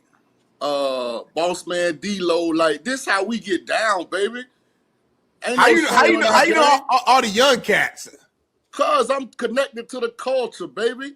Just as disconnected as AJ and that team is of running inside zone effectively, I am connected to an elite level to the streets, baby. Sean, would you like to address AJ and let him know whose demise you're wishing upon? I want you to know, AJ, I've been pulling for y'all the entire season. I've not made any jokes. JB attests to this. I've said I want AJ and them to be successful. I publicly denounced the Houston, whatever they call, and have said publicly, repeatedly, I want someone to lose every game. So just understand, I've been riding for you, dog. But why again, someone to lose every game, though? I've never divulged the reason behind it. Just know that it's legitimate and it's substantive. AJ, has slapdick been called yet in the game? Go. Not yet. Fucking Siski. Fuck. We repped it today. I'm not like, damn, you get DTR. Hey, fucking slapdick could happen. Hey, Siski. Hey, It's rep. AJ It's on the script. Hey, Siski, AJ is your homeboy. Boy, because any other offensive coordinator would have been fired after week 4, boy, the way y'all got started to the season. Shout out to AJ for sticking with his dog. Shout out to Siski for getting the shit fixed. CA King, boy, has the audacity with no shirt on. Y'all look a lot better now. I preach patience. It's starting to come around. I'm proud of y'all, dog. Now that y'all are winning a little bit, y'all looking like y'all actually practice. Don't forget, y'all said y'all was going to fly me, JB, and Darnell down to a game. Drive out there. It's Coach JB and it's Big Smitty. If you're going to say our name, show with the proper respect. He's Darnell. We can't thank you never hopping in here to just thank you. I know you're busy, man. Shout out to my guy AJ and Siski, man. Appreciate it. AJ and Siski, they don't like you, Sean, but appreciate it. AJ, other than the quarterback change, obviously, which is a great move to make, and that's a first sign of a head coach and big time decision. What has been the difference? Is that solely the difference? Obviously, other things have to happen. I know you're down on O-lineman. You need those things. I hope Matt can help you guys. What's going on with all that? Yeah, no, I think it was more than anything. You kind of learn as you go, but standard at practice, we made it to where it was our first day of practice. At the start of the week, we go full pads, tempo period, and we're hitting right after flex. And I think that more than anything, when we made that move, along with the trade, we kind of just set the standard of, hey, we're going to be a hard-nosed team. We're going to find a way to scrap these games out and win. And it's really, the guys have bought in, and it's changed the whole mindset of the team. I think it's helped, when we get into close games and other teams are in, shells or doing walkthroughs, and we're still here late in the season going full pads and, treating it like it's early in the season. It's tough on the guys, but they're finding a way. So proud of you, AJ. Oh yeah, been a hell of a grinding, baby. You too. Hey, that's that bumps and the bruises, man. Shit, I love it. Hey, where are you at with what you're seeing right now with DTR? Like he'll get a shot, right? Yeah, he should. Listen, the dude's talented. I just got to get him. The biggest thing is play. Professional ball is different from college. Like college, you can have guys that are just way better and you can take chances and throw the ball up and your guy's going to go make a play. Like professional ball, you can't do that. And that's my biggest thing is, hey, sometimes taking a sack ain't the worst thing. Like instead of trying to retreat and just heave the thing up and hope for the best. But, he's gotten better and better. He's understanding the ins and outs of the offense and the way we want it ran and how we're seeing, each play. So, the dude's been playing great. And everybody else has kind of really gelled together. It's like I told the media, they want to compare everything to Skip and what it's been in the past. And I have, the most respect for Skip, but he had the same team for 4 to 5 years.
What it do? Hit that like button, y'all. Subscribe, become a member today. We still haven't reached 2,000 members, which is insane. And So where you at, Sean? Huh? Where's Sean at? I didn't say. I know where he's at, but I'm gonna leave it alone. As long as he's safe. Huh. I'm in the car right now. Right now, which means you won't be there the whole time. We actually prefer you on the car. Much better signal, better fluidity, Better camera. clearer, cleaner. I know. That's what I figured. You said that before. Less distractions. Yeah, much better. But anyway, let's get into brass tacks. Let me refresh the rundown real quick. I don't know where we even at, Bailey. We've been hopping all over the rundown today. I know where we are. We're going to go to China real quick because there's a border collie in China with 1.5 million followers, and it was stolen and sold for $27 to a restaurant and then eaten. Huh? Huh? Is this verified? Hold on, you can't just read that. Say it again. What happened? You heard me, homie. A dog was sold to a restaurant in China and got ate? It's not just a dog. This dog has 1.5 million followers. It was a famous dog. Dog like an influencer. The dog owner, a Chinese travel blogger named Guo, documents his travel with his dog, which you're seeing. While he was away on overseas trip, the dog disappeared while in the care of Guo's dad. Surveillance footage came out later, showed two people stealing him. Guo was able to track down the thief and offered $1,500 for the return of the dog, but the dog had been sold for $27 and eaten. The thief said he thought the dog was a stray. The dog is dead, so making a fuss. So stop making a fuss is what he said, homie. That's what he told the guy. He said, the dog is dead. Stop making a fuss. I did not break the law, the man allegedly said to the owner. Well, listen, I'm not a dog owner, so I'm not as privy to this conversation. JB, I know how you feel about dogs. You've been a loner your whole life, and your only friends you've ever had have been dogs. So I'm going to lean on you, man. How would you feel if this had happened to you? If this was Ash, Callie, kind of what would be your next steps? And kind of how would you approach this? Go ahead. He'd be dead. So anyway, let's move on. We like China today for some reason, but Chinese jerk clown robot hit the news. If you haven't heard, was this the one that kicked that boy in the stomach? What? Yeah. Watch this shit. Watch this.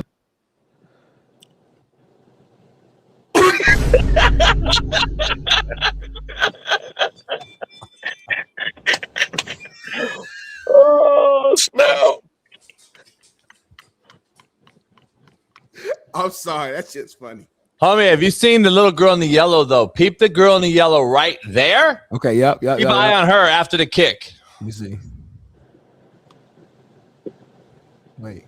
Watch the girl in the yellow. I'm looking. You can't really see nothing yet. Let me see. Just watch. Keep watching.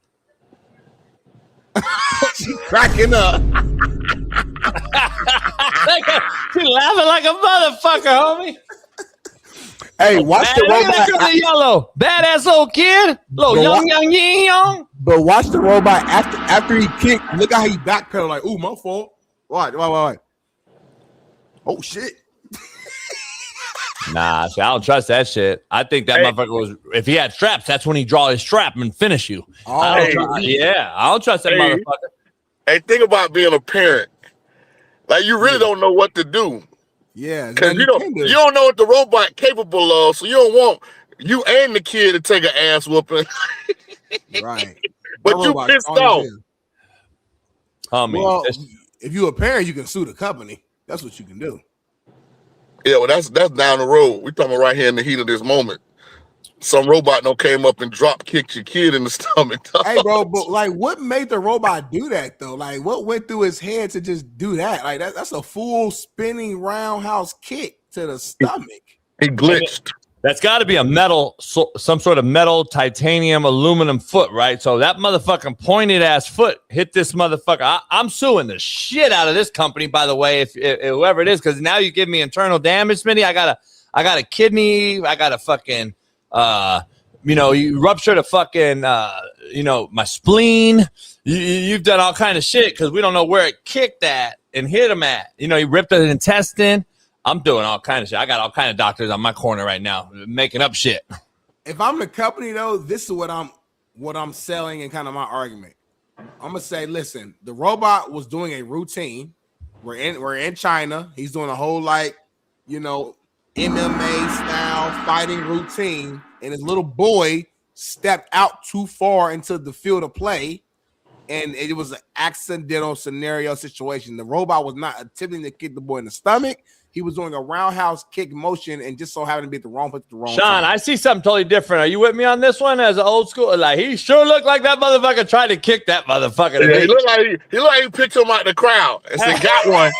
That motherfucker looked like he was aiming at him the whole way. Look, la.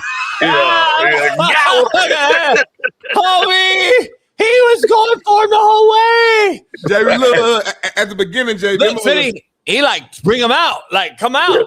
Yeah. Hey, look, he squared up on me. He definitely get over here. Look, old boy, grab him by the shirt. Hey, he was prepared for whatever was coming next too. You saw he gave a little ground. I told you. Do y'all think y'all will ever buy a robot to be? If I could get my hands on one of them, I got that bitch tomorrow. Oh hell no! No, they sell them right now. I think like 10, 15K a pop. It's pretty cheap right now. Fuck that. Nah, hell no. They'll fuck around and try to fuck with my dog, homie. I have to come home and smoke that thing. That might be what Ash need. Yeah, some discipline. Ash will figure out a way to disassemble that motherfucker. I'm just telling you right now, homie. It's metal. Shit. It's metal. They can't do Ash will pull the plug on that motherfucker, homie, when it's charging. Ain't no plug. There's no way this thing runs on what? Lithium battery? Just life, just energy, Wi-Fi. Motherfucker said life. Like this motherfucker's alive. But can't die, homie. Live on Wi-Fi. I'm cutting that motherfucker's head off something. I've seen iRobot, homie. I've seen motherfucking old school. What was the original one, Sean? The old school one, Johnny or whatever. With a boy became like human. The robot was with Tom Hanks. Yeah. Or not Tom Hanks. Steve Gutenberg. Remember the robot? What was that shit called? Fuck. They made it. My mom loved that movie, homie. Fuck, I forgot the name of that shit. But anyway, I don't know. That's Otani and them's problem right now, not mine. Last night I took a broad over to Nobu down on the yacht. I took the yacht down to Nobu, Malibu, and because we got Nobu in Newport, but I took her down. We took down the coach and drove down about an hour and a half, and there was somebody popping out of a tree. I peeped game. I had to hit him up, but it's crazy. Everybody wants to make a big thing of it. Can you tell me what's going on in this picture, City? Go. Hold on, homie. So I'm looking at this picture. If I'm not mistaken, there's a nice young lady getting out the car. The driver shutting the door for her. She's heading into Nobu. And if you really look deep into this picture, it's hard to see. But if you look closely, you'll see a tall individual behind a bush with the hat on. And if you look real close, it looks like it might be NBA superstar and future Hall of Famer and friend of this show, Kevin Durant. Homie, some people are just too tall to play hide and go seek. It just don't work. Kevin ain't never won hide and go seek a day in his life. He ain't never been shit in that game. That's the worst game in his life, homie. He's been 6'11" his whole since he was fucking 8th grade, homie. Look at it's fucked up. It's fucked up now that motherfucker can't even go eat, homie. And I'm sure that's not only the driver, I'm sure it's security too, Sean, right? So this was him trying to sneak in the restaurant without the paparazzi. Yeah. Catching him? Yeah. Who's the chick? I don't know. Oh. I heard it was him trying to get back in the car is what I'm hearing, but I don't know. Who knows? Oh. But it's fucked up, man. Society now with all these cameras, you can't do shit. I'm just glad to see him. I'm just glad to see him attached to a female. That's me and Smitty on a lower level, really, because we can't go nowhere anymore. Well, I mean, I can't go nowhere. I got to do that now. I got to send Smitty in first. I got to send Smitty in first, John, and then I got to duck behind some shit. You kind of take your own cameras, though, so you defeat the purpose.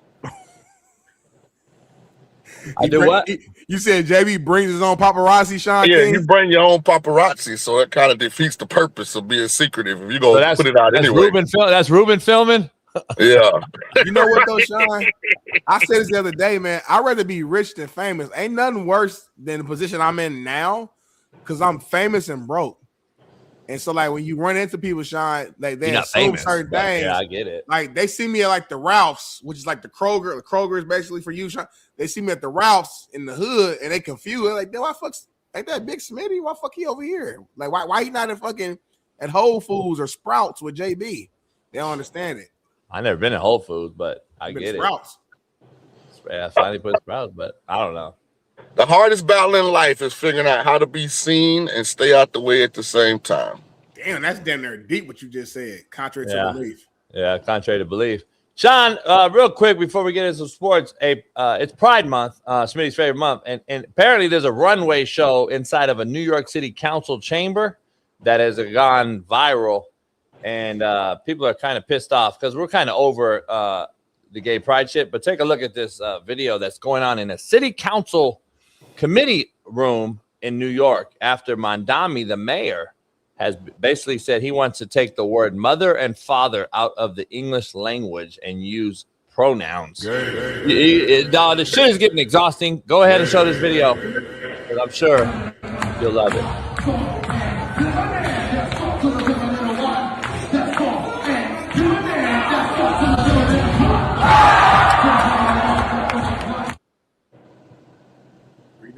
Break it down, Sean. Break it down, Sean. Go. I don't know what I'm watching. City council meeting. Go. I just don't get why. I don't care what they're doing. Why is he not comfortable with them just staying in their little space? Smitty, where you going, Smitty? Hey, Smitty. Yeah. Can we get a breakdown real quick, or? Huh? Can we get a breakdown? I'm trying to throw this away real quick, huh? Can we get a breakdown of what's going on in the city council? Like, JB, here's what I don't understand. Like, why does this need to lead to I want to get rid of mother and father title? That's what I'm saying, homie. Like, we're exhausted from this. Right. Like, if they want to dance, fine, dance. Have a good time. Do what you want to do. Invite only. But that don't spill that shit over like into Sean, I've been telling Smitty for a while. Keep letting this motherfuckers force it down our throat, homie. And we just accept it. We just take. See, Smitty getting the trash bag out. He walking away because he don't want to fight it instead of just accept it. Now, guess what happens? This what happened. You know what you get from this, Sean? Caleb Williams and Jerry McCain. That's what you get, homie. That's what you get. Fucking Rio. That's what you get. Lil Nas X. Sean King, do you agree that this most recent Madden cover with Caleb Williams like this is the worst Madden cover of all time? Go. So I haven't seen the actual cover. Do we got I told you I've been traveling. Do we got it? Can I see it? I haven't seen it. Your boy came on the show. I freestyled this, so I'm gonna give back a few minutes. He'll bring it up. There's two covers. There's the full regular cover where he's just jumping in, throwing the ball. There's the deluxe edition where he's like this, and he's locked in, and he got the nails painted and the snowfall. Jamie, what you doing? What you laughing at, homie? So your boy Dante Culpepper was on the show 2 days ago. Yeah, Dante said, "What's up?" By the way. And he said, "What's up?" And he was like, "There's just no way." You know, as a guy that was on the Madden cover himself, he was like, "There's just no way that you put this on there because there's 1,000 clips that he said he had to take. You know, action shots and all this shit to get, and then they pick this thing, and like you get a lot of say in what you like, and there's no way that Caleb Williams picked this one and this one, spread eagle in the air. So I don't know." The spread eagle, quote unquote, I understand that because, like, his playing style, he rolls to the right, he jumps in the air and throws the ball across his body. So this is the one that people has issues with. Sean King, if you lean in, you'll understand some details. All right, is nails painted?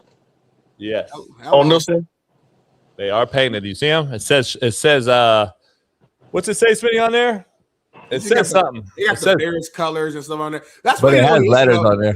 This cover actually looks better than the main cover because it got this, at least it's dark in the background and the snow's coming down, shit like that. And like I guess his nickname is I don't know if he's the Iceman, something because he used the clutch last year. This the other one, Sean. This cover this week. There's no like creativity. There's nothing here with this one. I don't like this one at all. But people are upset about his nails being painted in the other one. You know, Boozy had a viral video about it as well. Kind of going Boosie off. went on him.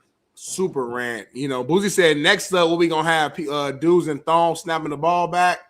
And but I want to get Sean King's opinion. You as a quarterback, you know, who believes in fashion, you got any issues with this? So here's the deal. I don't blame Caleb, right? Caleb didn't pick himself. Like here's what like we kind of get a little sidetracked here. I want the person at EA Sports that made the decision to go with Caleb Williams. I want them to be out front. Because normally you used to have to do something to get the cover of Madden, right? Right. Like the Bears were okay. They you know, but Kenneth Walker was Super Bowl MVP. Sam Darnold was comeback player of the year. Drake May took his team, I think it was in the same draft, right? All the way to the Super Bowl.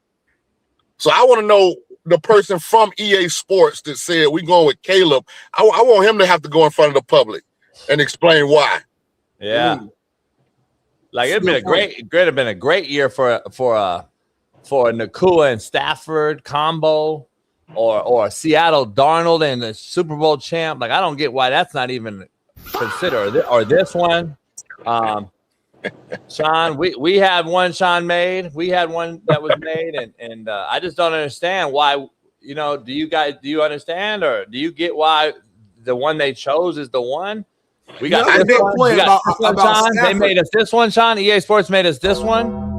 So like, I don't know which one do you think should have been the cover. I thought this one had a shot. Yeah.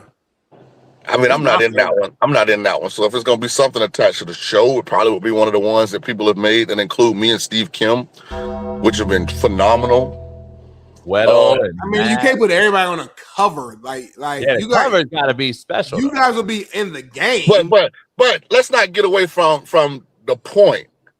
Who at EA Sports wants to promote that lifestyle and its attachment to the National Football League? Like, I want motherfuckers to be held accountable for the bullshit. What's the lifestyle? Guys painting their fingernails, kind of having like that feminine energy. Like somebody at EA Sports said, you know what? Let's do this. Right? Instead of doing that. Yeah, like, it's a fucking agenda. I want that person to have to be out front and be accountable for that bullshit. It's an agenda. And let's start digging into who they are and what they stand for and what they're about. See, I don't like when those guys and women get to hide behind fucking, you know, the everything else. Don't attack Caleb. Caleb did what any other NFL player would do for the most part. If they call and say, we're going to pay you to be on the cover of Madden.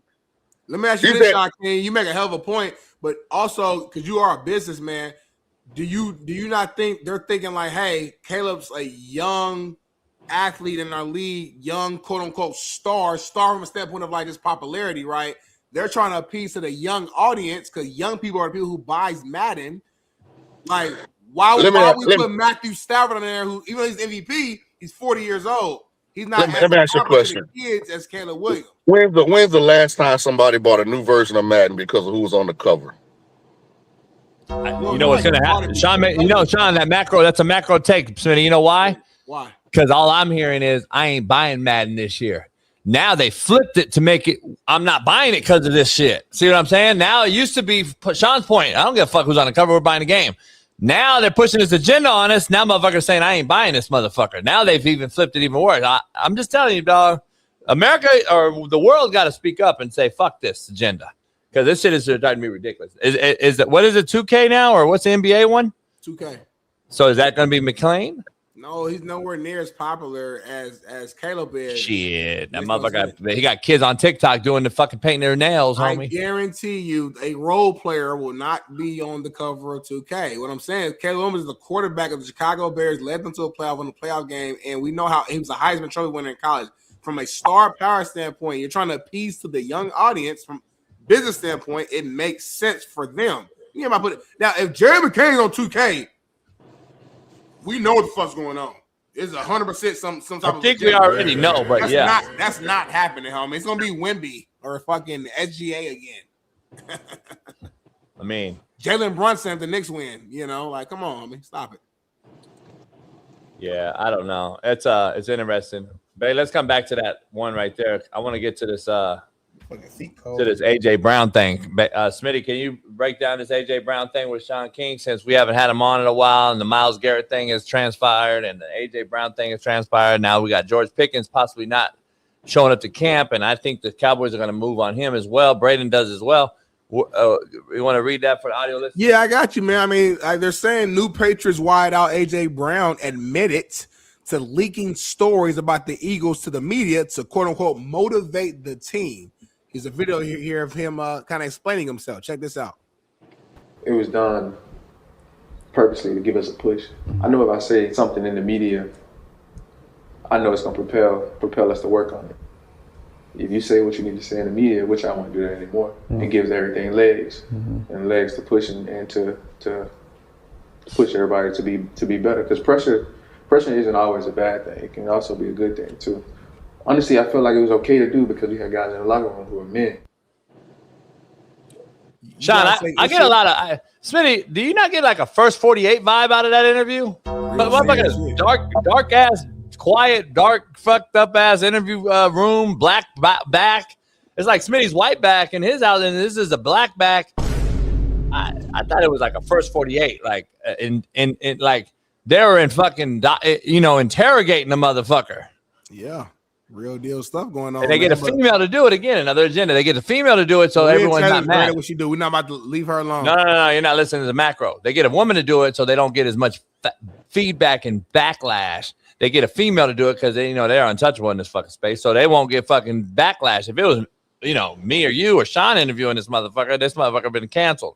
And they would have called him a fucking team. He didn't, Jalen don't show up to the wedding and we were cool, but we're not as tight as we once were. And wooty woo. You don't really get that backlash when she's interviewing him. So this whole vibe looked bad. It's kind of crazy that they're doing this. But where you at, Sean, with this AJ Brown trade? And obviously it was an inevitable thing when Dirty Diana reported it.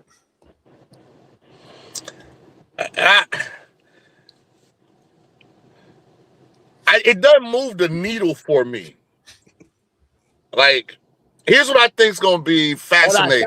Not to cut you out. Stop, though. Does it not move the needle because, Smitty, real talk, does it not move the needle for Sean because the Myles Garrett thing had happened? We're talking macro now. This happened the same day.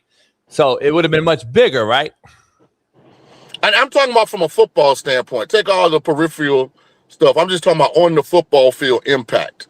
I'm not sure that Drake May's better than Jalen Hurts, especially for with you kind of issues that AJ Brown had about consistently getting the ball. I'm with you on that. I don't know that he necessarily upgraded. I think he's going to have a bad season because I think people are going to figure out Drake May, and is he going to be JJ McCarthy, or is he going to be Bo Nix, or what version are we going to get?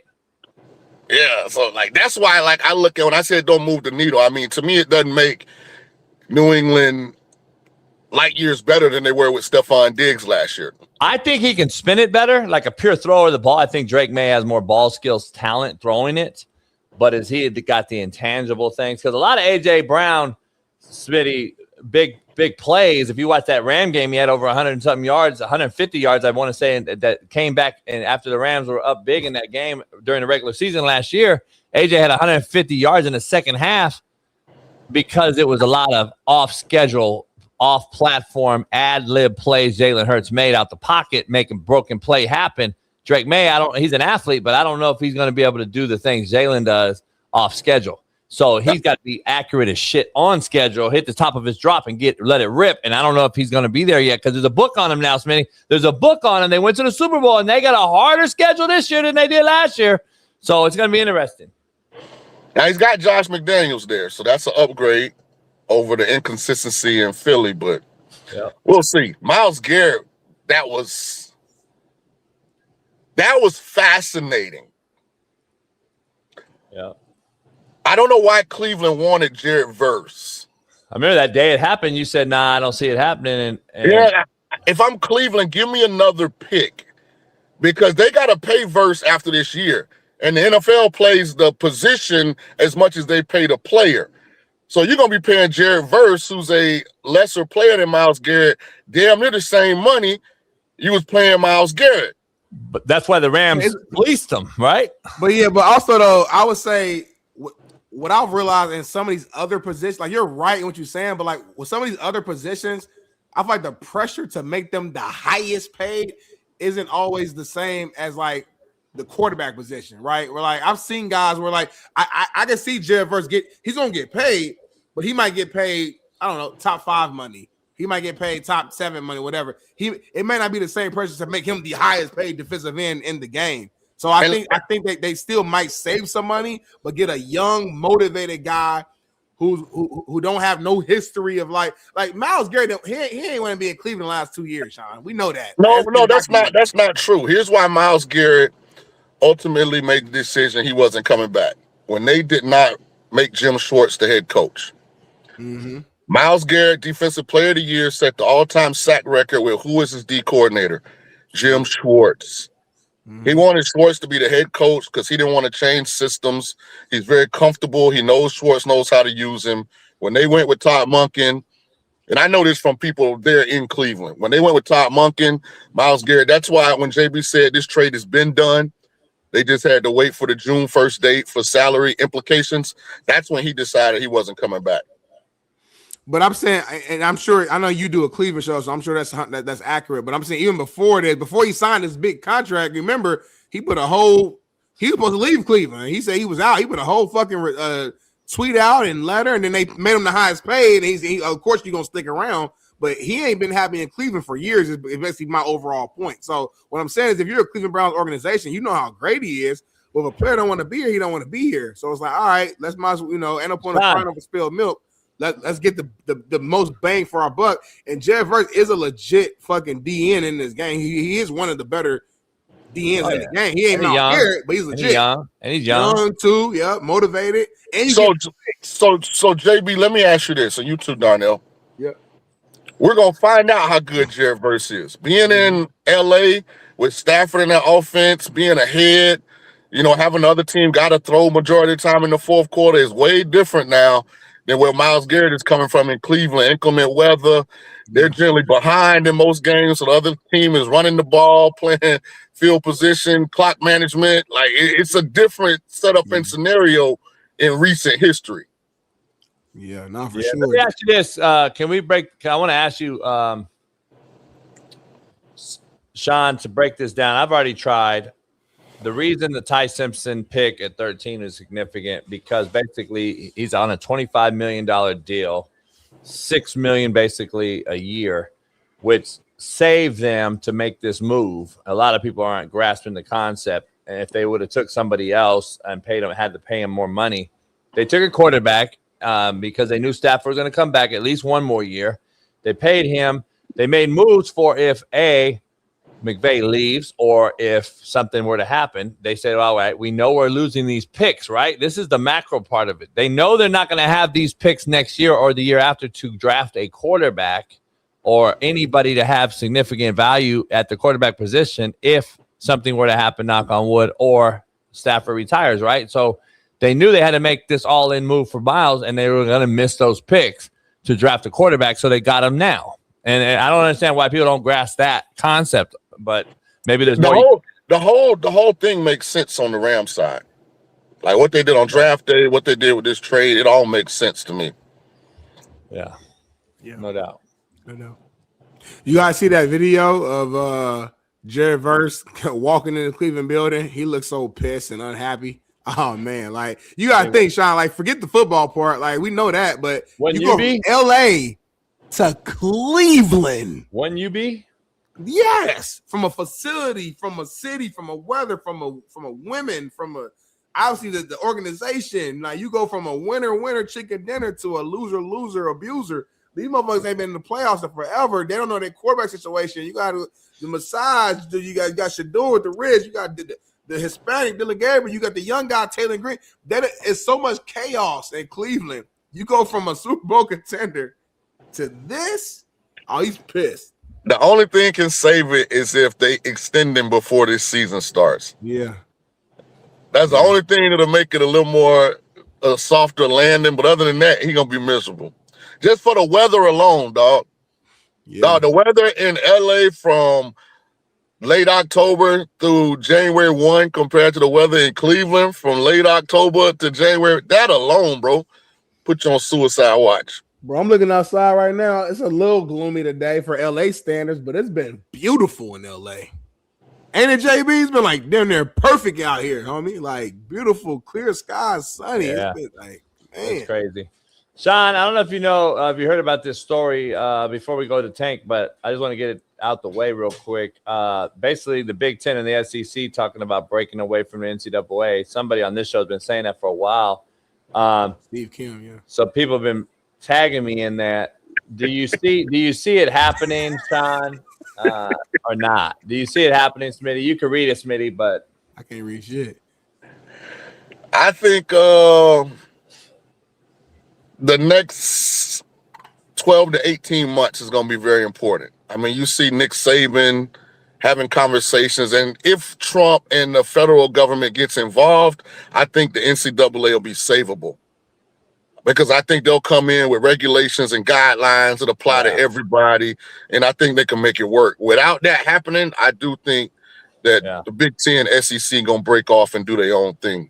I mean, according to Tony Petitti, he said there's no super league in the works between the Big Ten and SEC. There is a new bipartisan college sports bill that has the Power Four split, athlete advocacy groups aligning with the Big Ten and SEC, and both support in opposition. You got both support and opposition from both parties. One source who opposes the bill tells Front Office Sports, if the SEC and the CBC agree, your bill sucks. It really sucks, end quote. So, I don't know, homie. It what? It sucks. It really sucks. I think it's gonna go. It's coming down the pike. I think they're gonna break away. I think there's gonna be 4 geographical leagues. That's what I'm saying. I've been saying this. I think they're gonna have the South, which is already the SEC. They'll just call it the South, and they'll add Vatech, Miami, maybe Clemson. They'll add those teams to an already SEC heavy kind of league. And then you'll get that East Coast League with Syracuse, and you'll get all those guys. And then you'll have the Midwest all the way over to, I want to say, all the way to like BYU, Utah. And then that group will be the West. I think Utah, BYU will be the cutoff, and they'll go West. You'll add SMU, TCU. You'll add those teams to it all the way West. Keep the old Pac-12 back to, and that'll be, to me, the best. Now you got geographical, real fucking solutions you've created. But they keep making this shit. They keep showing shit at the wall, Sean, to see if it sticks, and it's just making it worse. And I think the only thing that's even making them try to keep it sort of what it is the amount of money they're getting from the TV deals. Because that would be an unknown. You would have to renegotiate all the TV contracts, and who knows what that looks like. But let me ask you this: if this were to happen, I believe, in my opinion, it's only going to be football. That's the crazy part. It'll only be football, Smitty, because I don't believe you can afford, number one, because already right now they're taking the equipment trucks and they're driving 4 or 5 days ahead of time. So you're finishing a game at home for one, and on Monday the equipment truck is headed to fucking Maryland from USC.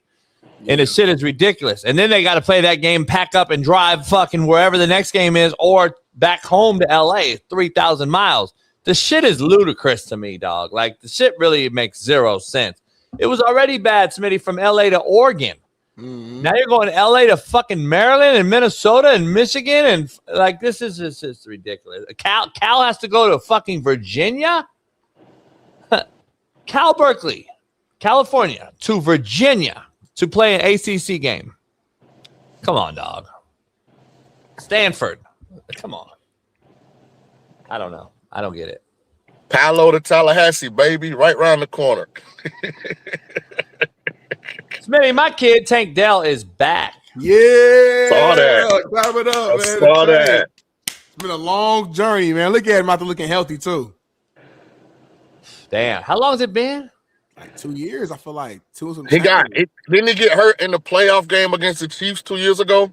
2 years ago, right? Yeah. I know JB went off on the OC? He had a couple of different examples where he had multiple receivers in the same fucking areas during their route, you know, and I know JB had a good rant on that. It's good to see Tank. Tank was, man, becoming one of the better weapons in the game. With CJ Stroud's like go-to guy, you could tell they had this natural synergy on the field. Obviously, was close friends or are close friends, to my understanding, off the field as well. I think having him back changes the offense tremendously and helps out CJ Stroud to have a big time bounce back season too. So this is good to see, man. Sean, he's the slot receiver that I'm be honest. Even though CJ continues to win a playoff game or two every year, this right here helps CJ, in my opinion, just because he knows 100% where he'll be. You know, he'll know where he's always going to be, and I think it helps CJ, man. CJ got to get over that hump, the critique that everyone's giving him for big playoff games and showing up, you know, mildly. I think this gets him over the hump, hopefully, just confidence-wise, right? Confidence-wise as a quarterback. And experience, like, outside of Nico, like, their receiving core is really young. Like, the two kids from Iowa State, Hutchinson and Noel, like, they've got talent, but they're really young and inexperienced. So having Tank come back, who he's not, like, a 10-year guy, but Tank's, what, year 5, maybe 4, 5, something like that? You know, that's him and CJ, same year. Yeah, that's a safety blanket because they've been together. You know, they understand each other. Sometimes as a quarterback, you just got to find a completion. And I think Tank gives him that, like, get right guy when things ain't going right. Because what you saw in the playoffs was Stroud get out of whack and had nobody or nothing to get him back in rhythm. And it just got progressively worse to the point where I think he cut all his hair off. I think he's got a low fade now, if I'm not mistaken. Yeah, he cut his hair off. Yeah, I was with him probably a couple months ago. Lives. Huh?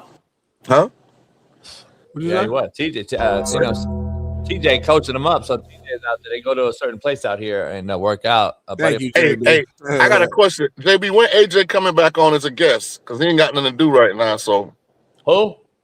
AJ. That's dirty, homie. You a dirty. You the worst type of friend to have, boy. I gotta call AJ right now and tell him what you're saying about him. Hey, he called me the Timu Rick Ross, dog. He my friend. I mean, he wasn't lying. Yeah, truth's the truth. So, no matter who say it, you say. So then I'm lying. He got some free time right now, right? But you said the truth's the truth. But like, that's career though. He talking about how you look. That's career. It's different. Oh, so like we could pick on each other only about certain things. Like looks is cool. Like your looks ain't affecting your pocket, homie. This is family. They ain't get fired. They season just over. But you trying to get him fired. No, I'm not. I'm saying he got some free time now. Bring him back on as a guest. There's a lot of rumors out there, Sean. You're trying to get a lot of folks fired. You're trying to get Kevin Sumlin fired. You're trying to get a lot of cats fired. Yeah. Not a good look. Dirty Mackin at his finest. Listen. The world needs more of me. Like a cat is gonna stand up and be like, I want you to lose every game. Like I'm not gonna like try and be strategic behind the scenes into it. Like this is open war.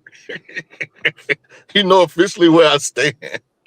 Someone love you though, homie. That's why you doing that. I love him too. I love him enough to be like, I want him to lose every game. Now next year they could bounce back and be a good team, but this first year I wanted them to struggle mightily. Mightily, that's a powerful word. But he might not be there next year. If what you want to happen happens, right. It's how the cookie crumbles sometimes, dog. I'm trying to say, homie. Anyway, man, let's talk about your guy, JJ McCarthy. Kevin O'Connell was responding to JJ McCarthy's comments about his relationship with Kyler Murray, and here's what he had to say. Check this out. Yeah, those things are always tough for me because I'm in it. I'm around it every day. So another's interpretation of those comments are going to be what they are. I would just say that in the room and the actual day-to-day, the dialogue between those guys, the interactions have been very professional, and even more so than that, it's just been a positive room, and I think Carson has a lot to do with that as the veteran in the room. And obviously, I would never discount Josh McCown's extensive career as a player in those quarterback rooms and how he manages the room and engages with everybody in there. So I didn't make a lot out of it. I know there was some reaction to it, and that's probably not the first time there's going to be a reaction to those guys kind of, answering questions about the situation, and that's what part of the competition is all about. It's going to be, look, we're not trying to, there's no hiding anything. It's going to be, displayed on the field, and their teammates and coaching staff and the guys in this building have to feel conviction about the direction we go, and you do that by your daily habits and just improving. They don't like each other. It is what it is. Competition. Let the best man win. JJ McCarthy's in his feelings right now. That's your favorite quarterback. He wouldn't go out there and, and show his emotions because he's mad that the Vikings don't believe in him. But it's like, JJ, what have you done or shown so far that would make O'Connell and the rest of the staff invest everything into you, homie? You ain't shown it. So they go out here, they go get a guy named Kyler who's had an up and down career as well, to create some sort of competition. And ain't no reason to be mad. If you're that guy, be that guy. If you the dog, be the dog. If you better than him, go out there and show it. But if you ain't, you're going to be on that bench giving Gatorade and water out. I just don't understand it. Like, Kyler gave a really quarterback-y PC answer, which in this situation, I respect, because you're trying to keep everything just cool right now. It's off season. We ain't trying to put no bad information out about our organization.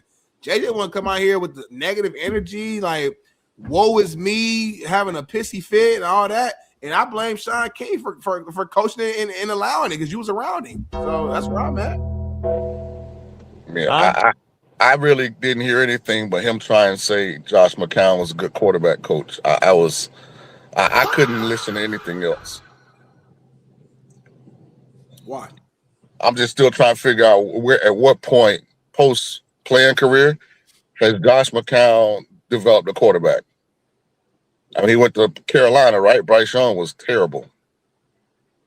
Are we going to give him credit for Sam Darnold? Is that? Yes. Okay. Yep. All right. So then why JJ McCarthy, Carson Wentz, the other guy that they played, why none of those guys played well in Minnesota? Wentz is already a vet. It's too late for Wentz. He is what he's going to be. JJ just shitty. I mean, Harbaugh knew that. He handed the ball off 40 fucking times in a row. Like, Sean, you got to stop bullshit. If a quarterback is legit, a head coach is not thinking in his mind, I'm about to hand the ball off 35 times in a row. So you're talking about McCarthy. I'm talking about McCown. We're talking about two different things. No, talk about McCarthy. Fuck McCown. He ain't playing. Talk about McCarthy. You trying to avoid the inevitable. JB is fascinating to me. Guys had like 12 quarterbacks under his tutelage, and like one of them it has been any good. And then the guy gets in there like, boy, oh well, we got him in the room, so everything gonna be okay. It just fascinating. We gotta take a quick commercial break, man. Last one of the day. We got the final hour. Are you with us? JB, you gave no. I'm here for the first 30. I'm here for the first 30. Y'all both pissed me off. JB, your energy's been low as shit last 45 minutes. You gave no take to this, which is stupid. Sean, you promised us, and I'm gonna put you on blast. You was giving us 2 fucking full hours. Now it's 90 minutes. Y'all pissing me off. If y'all want to do a Friday show, let me know. I could be free. Wasting my day. Who's this? Stop yelling at me, dog. Y'all wasting my day and my time. If that's the case, I would have chilled. I'd be in the gym right now. Like, fuck. Break this down, Smitty. I don't know. It's whites and blacks coming together on the football field. You got Deshaun Watson. It's probably the GM, the owner. Is that Rossini? No, Sean, you know this is the first sighting, right, since the rub and tug from Dabo. That's Dabo. I ain't seen that with Dabo. That's Dabo, and that's the first public's, been seen with your boy. So I'm just throwing that out there. But anyway, it might be a good sign though. Actually, though, Smitty, get a 5-hour energy. Pick your energy up for the last hour. We'll be right back after this.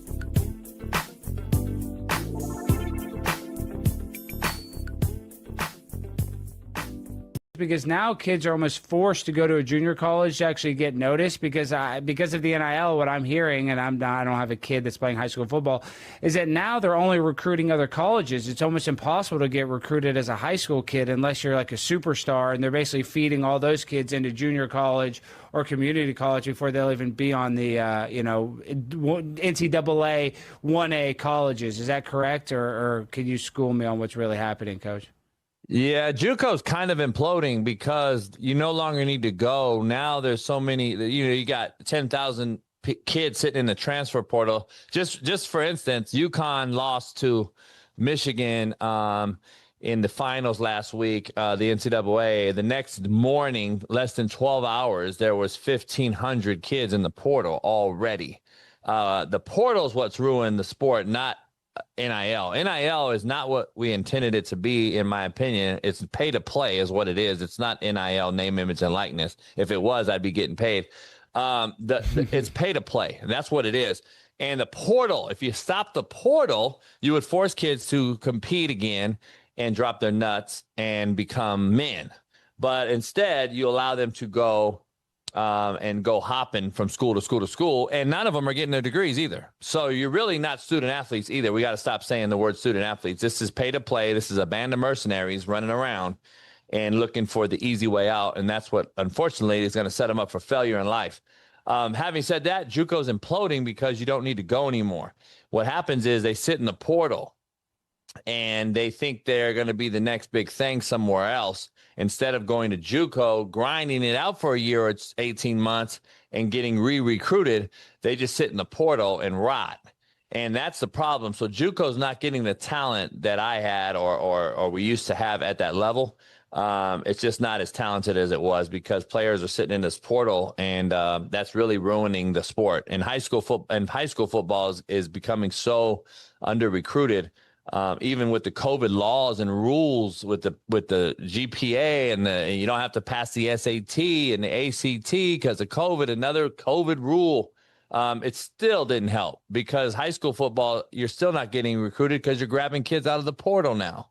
So it's just eventually, though, Alex, it's going to bite them in the butt because that's your blood life. You're going to need high school and JUCO. Eventually, the numbers will run out. Right now, it's still, circulating with all these 131 Division I schools. You if you multiply that by, let's just say 100 on each team, if you want to calculate walk-ons or red shirts or gray shirts or what have you, which they're trying to eliminate walk-ons as well, which is crazy, you're going to have some numbers eventually dissipate, and you're going to have to get back into high school and JUCO. The problem will be, Alex, you won't have any talent at the JUCO level anymore because you've already ran it so thin. So there's going to be a problem. I don't think you can get the pace back in the tube on this one. They're going to Olympics, shout out to the committee, man. They've actually put their foot down finally. I don't know why it's taken this long. Transgender women athletes are now excluded from the Olympics after the IOC agreed to a new eligibility policy on Thursday, which aligns with U.S. President Donald Trump's executive order on women's sports ahead of the 2028 Olympic Games. Sean? Common sense, finally, man. I don't understand why it took this long for men and women to realize they're not equal. It's fucking ridiculous. But at least the Olympics won't have a dick swinging with females. Hey, JB love these topics, man. Hey, this show's hilarious, man. If y'all hit that like button and subscribe, y'all are insane. This shit is entertaining. He loves transgender, gay, him, her, them, they, there. These are JB's. This is bread and butter, boy. Well, that was very gay what you just said. What? Because no grown man. Sean and I you'll never hear us say pronouns. I think you spit them motherfuckers out like you say them every day, and that is real telling, homie. Well, because I went to school and I took English, so I know what a pronoun in general is. That's not like, well, yeah, but Sean and I don't walk around. We don't walk around and thinking that you using a pronoun is a valid fucking situation. We look at you like you're a weirdo, fucking insane, mental ill fuck. Like you're a mentally ill fuck if you call yourself a dog and a giraffe, homie. And you go around and you actually address them as so. You'll actually use their pronouns, huh? You don't know what I do. Sean, oh, you're a him, they. Oh, sorry, ma'am. You're a him, they. Shout out to the Olympics. Shout out to the Olympics, man. Yeah, they got it right, man. Hey, speaking of that, let's continue this train, Smitty. Break this video down, man, and tell us what's going on here, because Sean brought it up and you called him on it. So I kind of want to see what you have to think about this, because I think this is kind of right down the wheelhouse that you just brought up about Sean looking a little feminine when he said certain things. So let's take a look. Let's see it. Ain't that straight? Straight. Do you think other people would think that? No, hell no. Once they get to know me. Do you think this guy is gay or straight? Honestly, I think the interviewer gay. Because as a grown man, why you asking is another nigga gay? Are you gay or straight? I don't know. Do you think other people would think that you don't know? I don't know. Do you think this guy is gay or straight? He could be straight, but I would take him down though. What makes you say that? Actually, I don't know. He could be DL. Are you gay or straight? I'm straight. Do you think other people would think that? Yes. Do you think this person is gay or straight?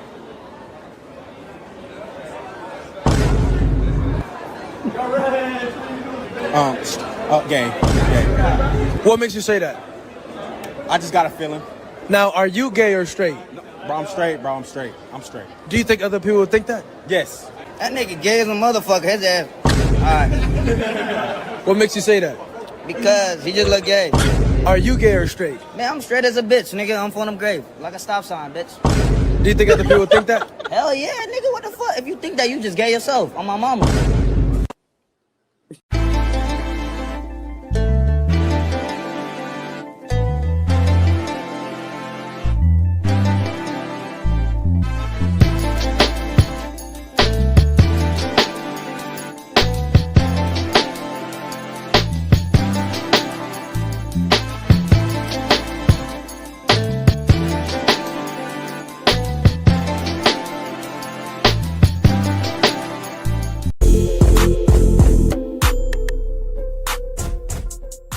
Hey, well, fuck it. I'll go home tonight. I'll drink my yak and smoke my stick, and I'll get it back cracking.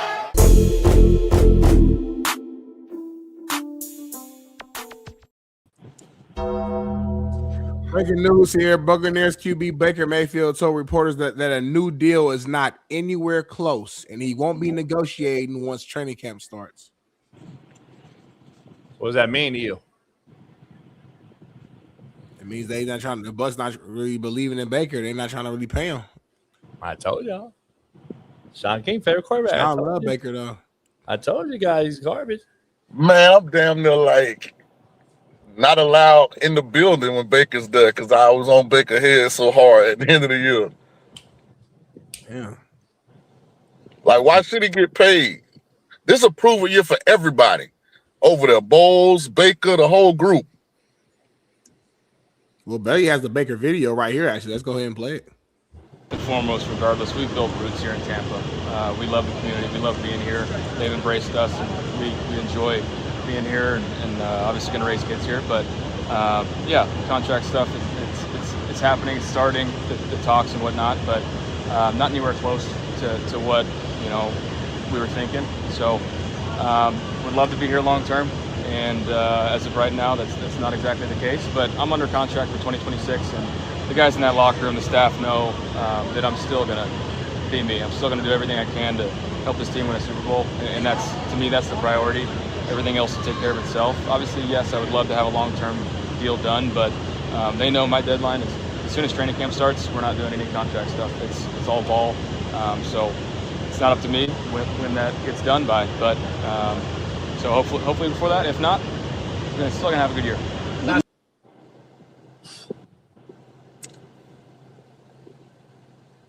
It's cool to see the maturity, though, of Baker Mayfield, the growth. You know, like he's saying, he want to get a deal done before training camp. At the end of the day, I'm gonna do what I gotta do. You know what I'm saying? A lot of words being said right there, Sean. You see, I ain't say nothing. I just laughed. Sean said, I ain't messing my bag up no more. I'm trying to get back in the building. I ain't saying. Oh, no. I ain't no bootleg trustee like that. The truth don't have emotions. It's just the truth. I think what you see is a guy that don't really have any leverage. I mean, the team's got all the leverage in this situation. First of all, he's still under contract. They always have the franchise tag that they can hold over your head, you know, so they're not in a position where they got to, we better extend him or, you know what I mean? Yeah. Like, this will prove a year for Baker and for Todd Bowles. So what do you think he would have to do to, like, prove it? Like, just what? Go to the playoffs, win a playoff game? No, it's more about being the consistent quarterback he had been up until second half of last year. Remember, at the beginning of the year, he started off on fire. They were talking about MVP and all kind of stuff, and you know, he just completely collapsed from a performance standpoint. Some terrible turnovers at the end of games, you know, that cost the Bucs a playoff berth. Remember, all Tampa had to do down the stretch was win one game. He had some injuries too at the wideout position, if I'm not mistaken, right? Yeah, they had losses to the Falcons, the Saints, the Dolphins. Like, it was some bad losses down the stretch. So he's done a good job overall here. The community has embraced him. The Bucs have been successful. Can't take anything away from him. I think the same applies to Todd Bowles, but I think they're both fair or unfair improvement years here in Tampa. Got you. We shall see, man. We shall see. But keeping the train rolling real quick, man. Illinois' Brett Bielema calls for Notre Dame to join a conference following AD Pete Bavacqua's Super League comments. And there's a video, it's comments right here saying actually it's pretty easy to just join a conference. Is what he said. What are your thoughts here, Sean, man? They keep fucking with Notre Dame, man. What are your thoughts? Notre Dame's in a conference, right? Just not football. Yeah. Like the rest of the sports are in the ACC, right? Yeah. It's big dog shit if you can get away with it. Yeah. Why everybody hate on Notre Dame? Like nah, Smitty, they're not. Smitty, they're not. This ain't hating. This is if you want to be fair and do and want everything that we want, then get into a conference, because we got to fucking go through hell and high water to get into the playoffs. Y'all just sit there and now get an automatic. But that's I'd be hot too, Sean. I'm hot too, Sean. If I got to win a conference or I got to go play in a league that actually has some fucking validity to it, not just a roundabout go and play whoever to ask fucking and then get in the playoffs. Like, nah.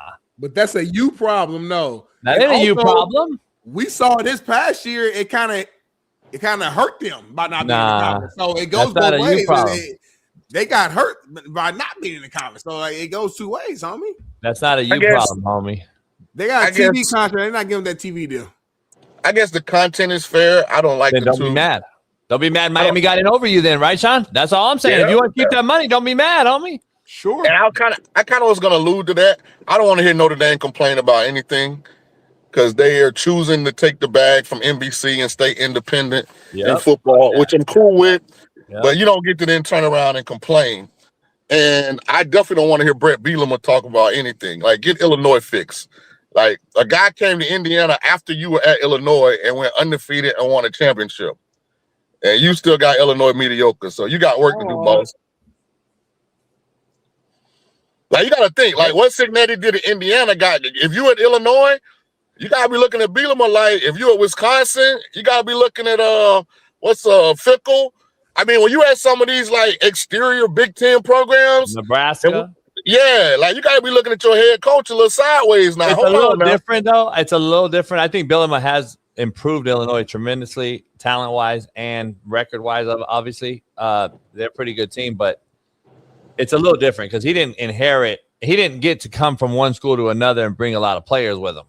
So I think there's an advantage there. I'm curious. I keep saying it. I want to see Cignetti this year without 30 guys from James Madison. That's all I'm saying. I just want to see that. I want to see that because that'll be equal. This year to me is equal to what Bielema had to do year one at Illinois for Cignetti. I'm saying. Like Cignetti's starting over now. He's built a program. I want to see what Cignetti has really done foundationally. Listen, we know he won 2 years and he won immediately at Indiana and won 10 games and all that. But let's be real. 2 years he had those players. So really, in theory, he had those same players for 4 years. He had them at 2 years at James Madison, and he had them for 2 years at Indiana. They just moved programs, same players, same scheme, same team. So they added Mendoza. So, listen, I want to see what he does this year. But Bielema's done better. But I agree with you. Like, he's got to shit or get off the pot here. I do want to see what bro do this year, but at the end of the day, he got a natty. So I don't give a fuck. If he go out here and he goes 7-5 and you want to call it down year, he brought a national title to IU. See, I think me and JB are on the same page here. And Smitty, I don't think we're saying anything but he's been elevated to like top 3 coach in college football level. Like what we're saying is for us to put him on that level, he got to go out here and do it next year and not win a natty. But if they win double-digit games this upcoming year, I will hat tip Cignetti and all-time GOAT. Because now he's got a new QB again, but that's not an excuse. Weddle broke that down with Bryce Underwood. He broke that down clearly. Like, listen, there's no more excuses now for 18, 19-year-olds. If you want to use that excuse, then don't use the excuse of getting paid 6 figures, 7 figures, 8 figures, and then, get right in and play. Like, this is being funded by Barstool in Portnoy, in Michigan's case, and Bryce Underwood. So Weddle's gone viral because he's saying, I don't think the guy's very good. I watched him in person. I played fucking elite Hall of Fame quarterbacks my entire life. I picked them off. I'm up for the Hall of Fame this year in E-Dub's case. So he has all the right to say what he believes from this quarterback. Plus E-Dub coaches now. I don't see the big deal. Like you and I have both said the same thing. This guy's uber fucking talented, but at the same time, he has a lot of flaws. We've broken down every quarterback like this. We talk about NFL quarterbacks like this. So why is this such a big deal? Weddle called it out what it is. I'm with Weddle, and you and I kind of broke down Bryce last year, and we said similar things. He's got a lot of deficiencies mechanically, but he is young. But at the same time, I do believe you can win with the kid, but you're going to have to get Lamar Jackson, Louisville-esque with him. I think you're going to have to run some double and triple option with them and protect the football. I don't see why you can't win with the kid in Michigan because E-Dub said, hey, Michigan's got – it was the most impressive visit out of all those visits that they went on with Gage, his son.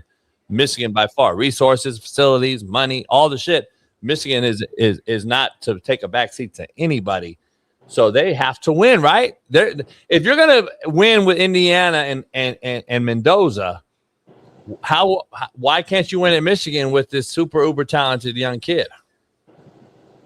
Nah, ain't no excuses at all. And Witt's a grinder. He's gonna run the football. He's gonna do what Harbaugh did. Harbaugh did it with JJ 35 times. We already broke that down. I was gonna say, based on what I know about Kyle and how Michigan's been, I don't think there's gonna be a lot of change in what they look like from an approach standpoint. I just think they're gonna be a better run organization, but like they're gonna run the football, play defense. Witt not gonna bench Underwood. That's probably his biggest deficiency to me is he's too loyal to his quarterback. Like he's all in Utah. How many quarterback changes did Whittingham make that weren't injury related? Like he just would stay with his guy. You know what I mean? Even if that guy was looking like real suspect in the sunlight. Like just his MO is patience, but they're gonna run the ball, play defense. Just what they did before. I guess back to our main topic in Cignetti. Like, I hear what y'all saying. I do want to see what happens next year, but like, let's not forget. And Jebby might have brought this up, but like, they did win 10 games before Mendoza got there with what was it, Curtis Rourke or whatever the QB name was. Like, they had a really good season the year before. Notre Dame. Yeah, they had a really good season the year before. Then they win the Natty. So like, it's not like I think sometimes the conversation makes it seem like he just had one good ass season. That's it. Like, nah, like to me, he's shown that he can at JMU, we saw what he could do. Then he come to IU year one, we saw what he could do. Then he won the Natty. Like, he's kind of building up a resume right now to where like he's shown that he's legit. But you know, we'll see. It just goes. Only point I'm making is even that year that they won his first year with 10 wins, it was still a team that he had familiarity with. That group knew who he was. They didn't have to do a lot philosophically in the new building. They just took a foundation, moved it across the country and to Indiana, and business as usual. So 10 games to me wasn't as big as a deal as a lot of people made it. I think it was a bigger deal because it was Indiana. But who created that foundation in the first place?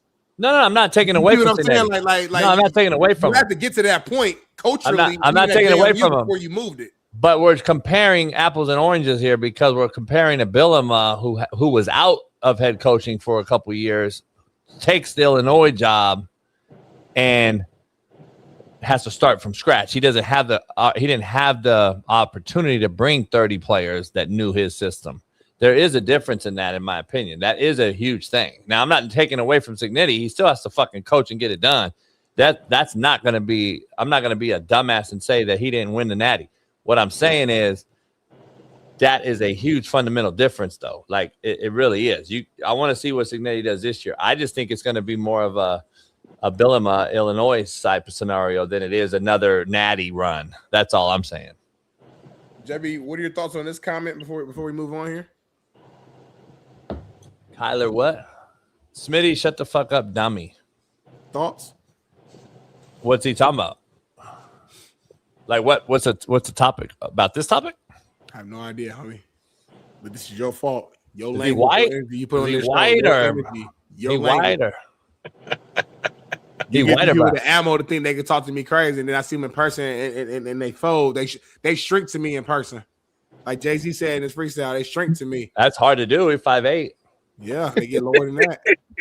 President Trump uses New York Giants QB Jackson Dart to make a point about biological men competing in female athletics. Here's the video right here. You guys can react to it. I'll sit back and just kind of watch. Go. Why? The quarterback Jackson is the quarterback for the Giants. He's a big, strong guy. And I said, how do you think you do in women's sports, Jackson? He said, pretty good, sir. He didn't know I was joking.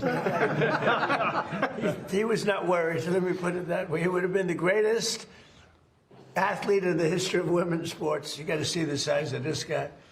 That motherfucker's hilarious. Hey, so basically he said Jackson Dart would be the greatest athlete ever amongst women. That's how stupid America has become. Like, they really don't realize. Like, Darnell Smith can go right now and just dominate the WNBA at 5'8". Dominate. Because if it's, he's 5'8", 270 in the post, nobody's stopping Darnell Smith. So, like, Angel Reese is not getting all those fucking rebounds. Me-bounds. So, like, let's be honest, dog. No? Smitty, go ahead, Darnell. Go. No, I'm gonna let Sean go here. I know Sean has to leave soon. I want Sean to come. Hey, I imagine Smitty game probably will resemble Angel Reese game very, very closely.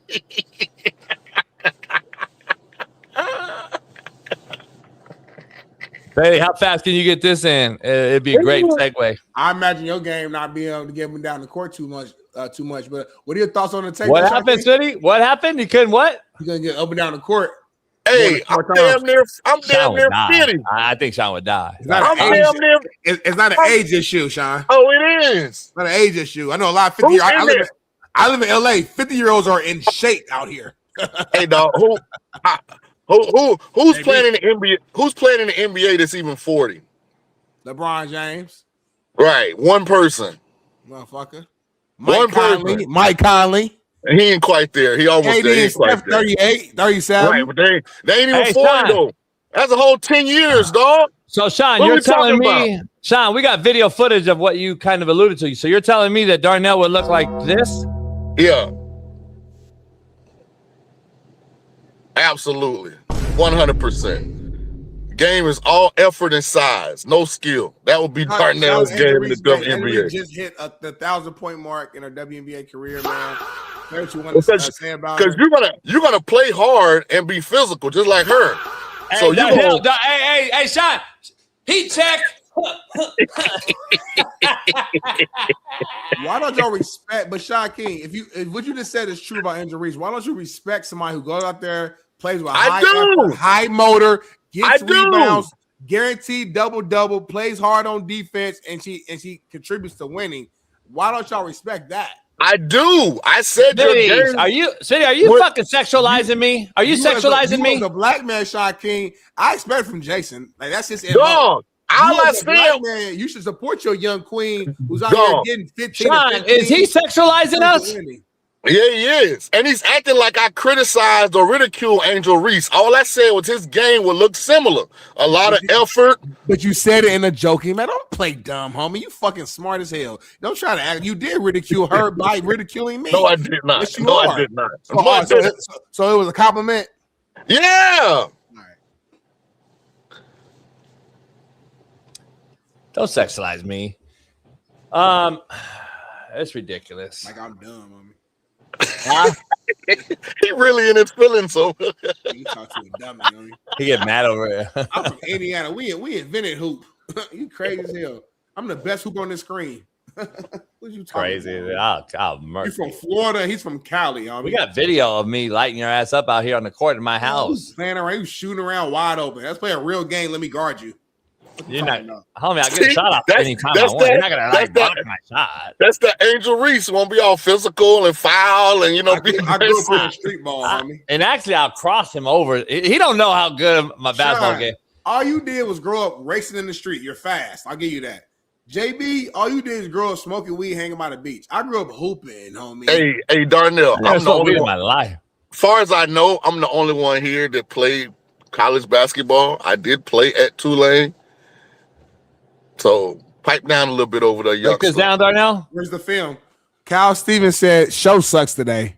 Dean and AB made $1 million off of kick. Wake up, Gayson." Who's Gayson? You. Dang, Sean. Smitty and I don't sit around. Smitty and I don't sit around. Smitty and I don't count pockets. We don't count pockets. Smitty and I don't count pockets. Do y'all know him personally? We don't count pockets. Smitty and I don't count pockets that, he made $1 million on kick. That doesn't make us go like kick. We can't do kick yet. We haven't figured it out. Bailey hasn't figured it out. Why we go to kick when y'all won't even member up here? Like, either way, we need members. Hey, JB, that seemed personal. Do you know him? Who? Whoever that was. No. He's a bitch. He's a bitch made cat. He's always in here talking shit. Yeah, he goes at both of us. He's just a nobody. He looked like Zach from Saved by the Bell. We don't know who he is. Yeah. Well, I gotta head out, guys. I got a previous appointment here. I will see y'all Monday. I'll be back in my normal location. What's the appointment? We're going deep sea fishing today. So. With Urlacher? Shout out to my boy BR, but he out there. He go out there fish a lot. Nah. That's my dog. We ain't here. Hey, I'm gonna catch y'all Monday. I'll be back in my normal location. All right, peace. All right, whatever. All right. Sorry, my boy just doing this dirty man. Lying. Somebody mad about it. Look, he can be 2 hours. He was here for an hour 28 minutes. Like that's what I'm saying. Like I'd rather you. You mumbling a lot. Break it down for the audio because I don't think they. I'd rather you undersell and over deliver. Yeah. Than the oversell and under deliver. You told me 2 hours. I expect 2 hours, and we had a whole rundown plan with the mindset you will be here for 2 hours. Now our whole production team of 8 people got to shift, change topics around, go do research real quick, bring in other additional topics because you left an hour and 28 in. Just say you know what? I'm gonna be on it for my guaranteed hour. I'll try to go longer if I can. Boom. No expectations. Cool. I just don't get it, homie. I'm with you. And you know what the crazy part is, Smitty, of all that? What? Which I don't appreciate. He's called, what do they call him? Black Ice. Black Ice. What does that mean? He said Black Ice is for one particular reason. Why was that? Poker, right? Huh? Ain't it for poker specifically? Well, no, but ice means what?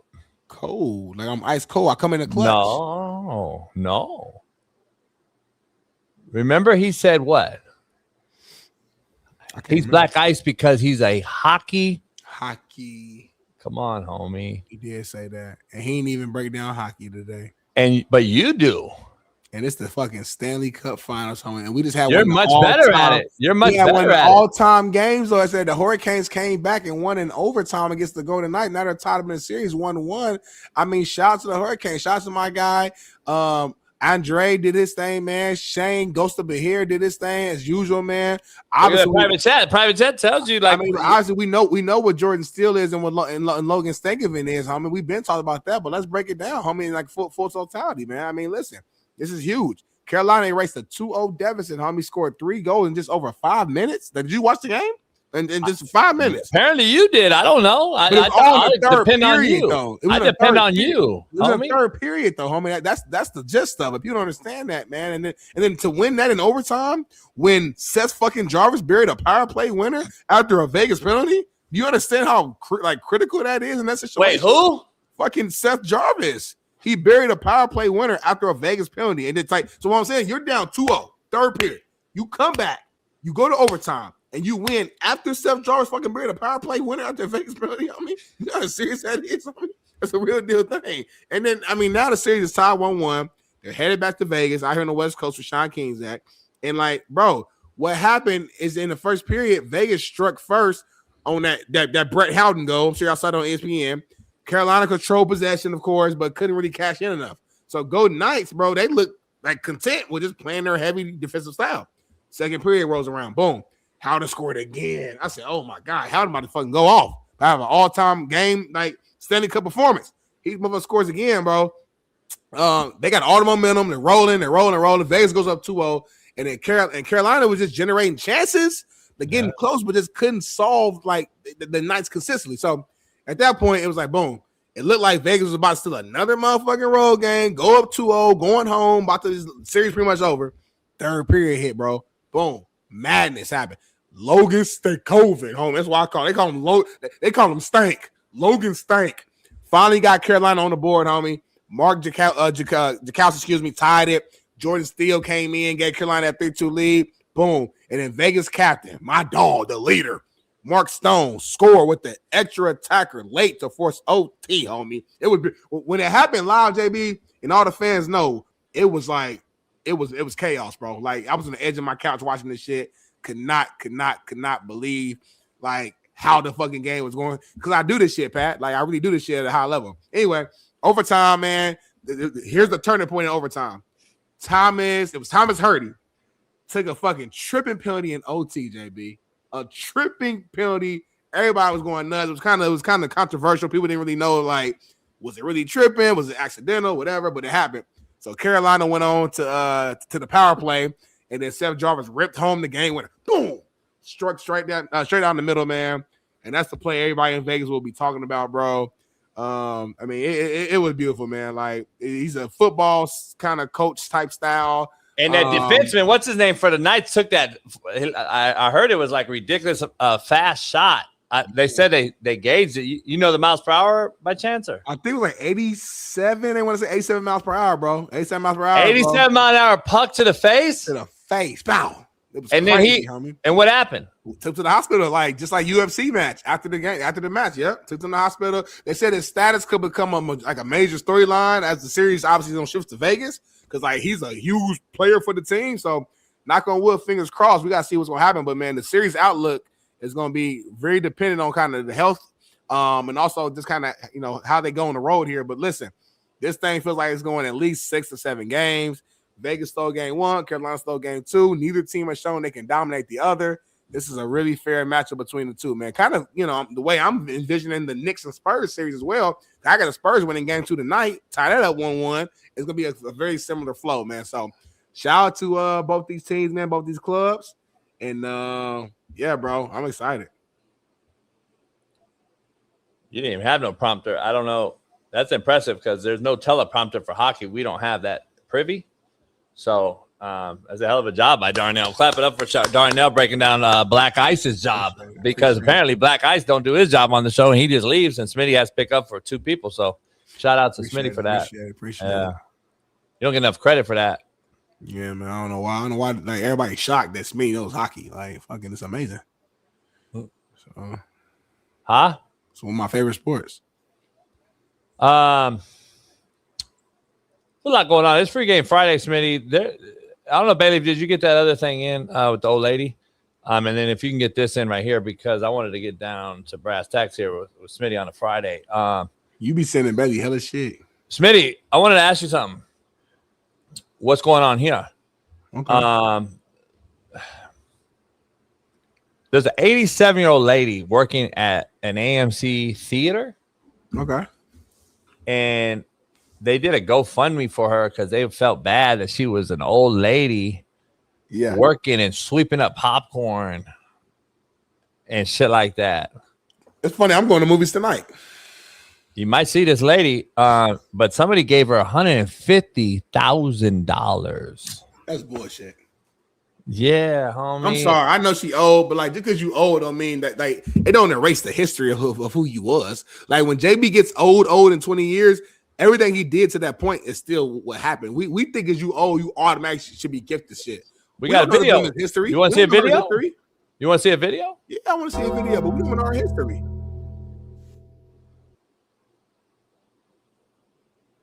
Nah, that's the wrong one. What's this? It's the first one, Bailey. I sent you. Fast moving wheelchair is crazy. That's something else too. You got to see that. But regardless, though, bro, 100 like you got people out here really grinding, getting up every single morning to do a live show, bro. Bringing high energy, got 4, 5, 6, 7 jobs, homie, just to make ends meet, and you just getting 150. She got 150 racks and skirted off, homie. I wouldn't be shocked, huh? That's her character. So look, we got 2 videos. There's a video of her cleaning up. Yeah. And then we're going to show you the video you kind of got a snippet of. And after the 150K, check the private chat real quick. Check private chat. But yeah, I get it though. I mean, it's like it's I couldn't imagine like if somebody gave me $150,000, I'd probably skirt off too though, low key. I'd dare just leave off too because it's public. And when people see that you $150,000, they calling you, they hitting you up. Your cousin you ain't talked to since motherfucking 04, 05. Everybody want to put their hand out, ask for something. You seen that right now with Adrian Broner. He put a video out because he finally got some money back. And now people who he ain't talked to in years, homie, now back in his DMs, texting them on the phone call. You hear it on speaker, asking them for money. It's like, homie, I've been struggling this whole time, and you ain't do nothing for me. You ain't do shit for me. You ain't did no looking out, nothing. And now you see me back on top, you gonna hit me up, homie. You know, shout out to the old lady for leaving and skirting off if that's what she did. But it still ain't fair to do $150,000 just for no because she old. So, you know me. Like, I don't agree. Say it. You got to see it first because I don't want to give away. Because I know people mad at me about certain things. Because I tell you what I would do to my own mom in the hospital. You still feel. Oh shit. Why you say, oh shit, homie? I mean, like seeing it live. Now it changed your mind, huh? Whoa, is that her? Why her spine like that? She's 87. That's a Pilates pose. Like you supposed to fold your body like that. Old lady, homie. Never mind, then. Never mind. I feel bad now. Say everything I said. I don't feel bad, but I feel bad now that they gave her 150 racks and then show that other video. Show that other video, baby. She deserves the skirting off. Then she's skirting off, homie.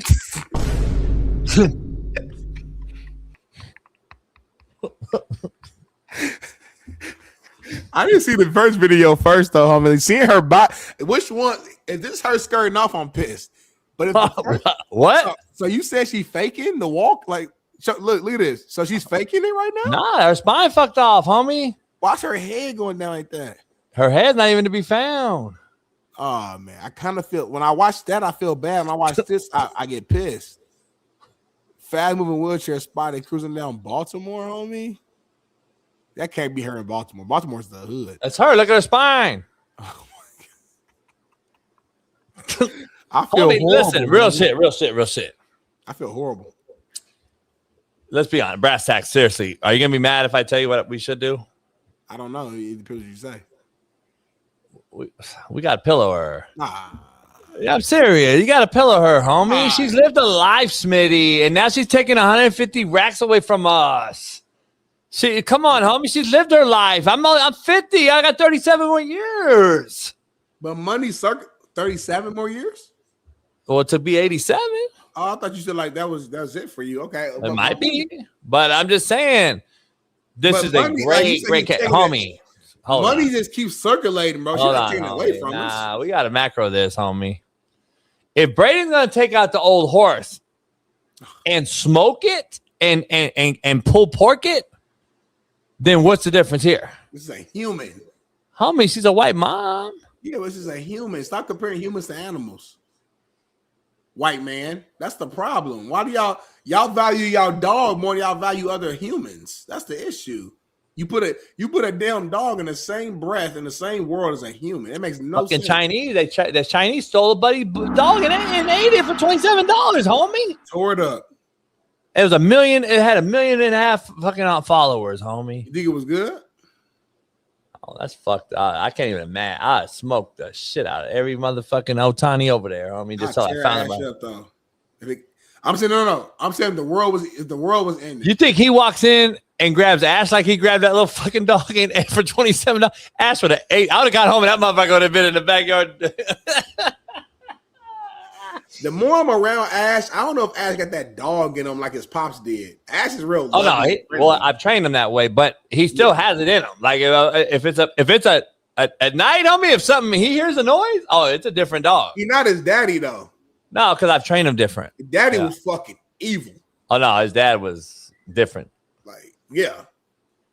His dad was different, but don't get it twisted. Don't get it twisted. Ash got that in him, though. He got that blood. He still got the dad DNA in him now. Look at this motherfucker. Look at him.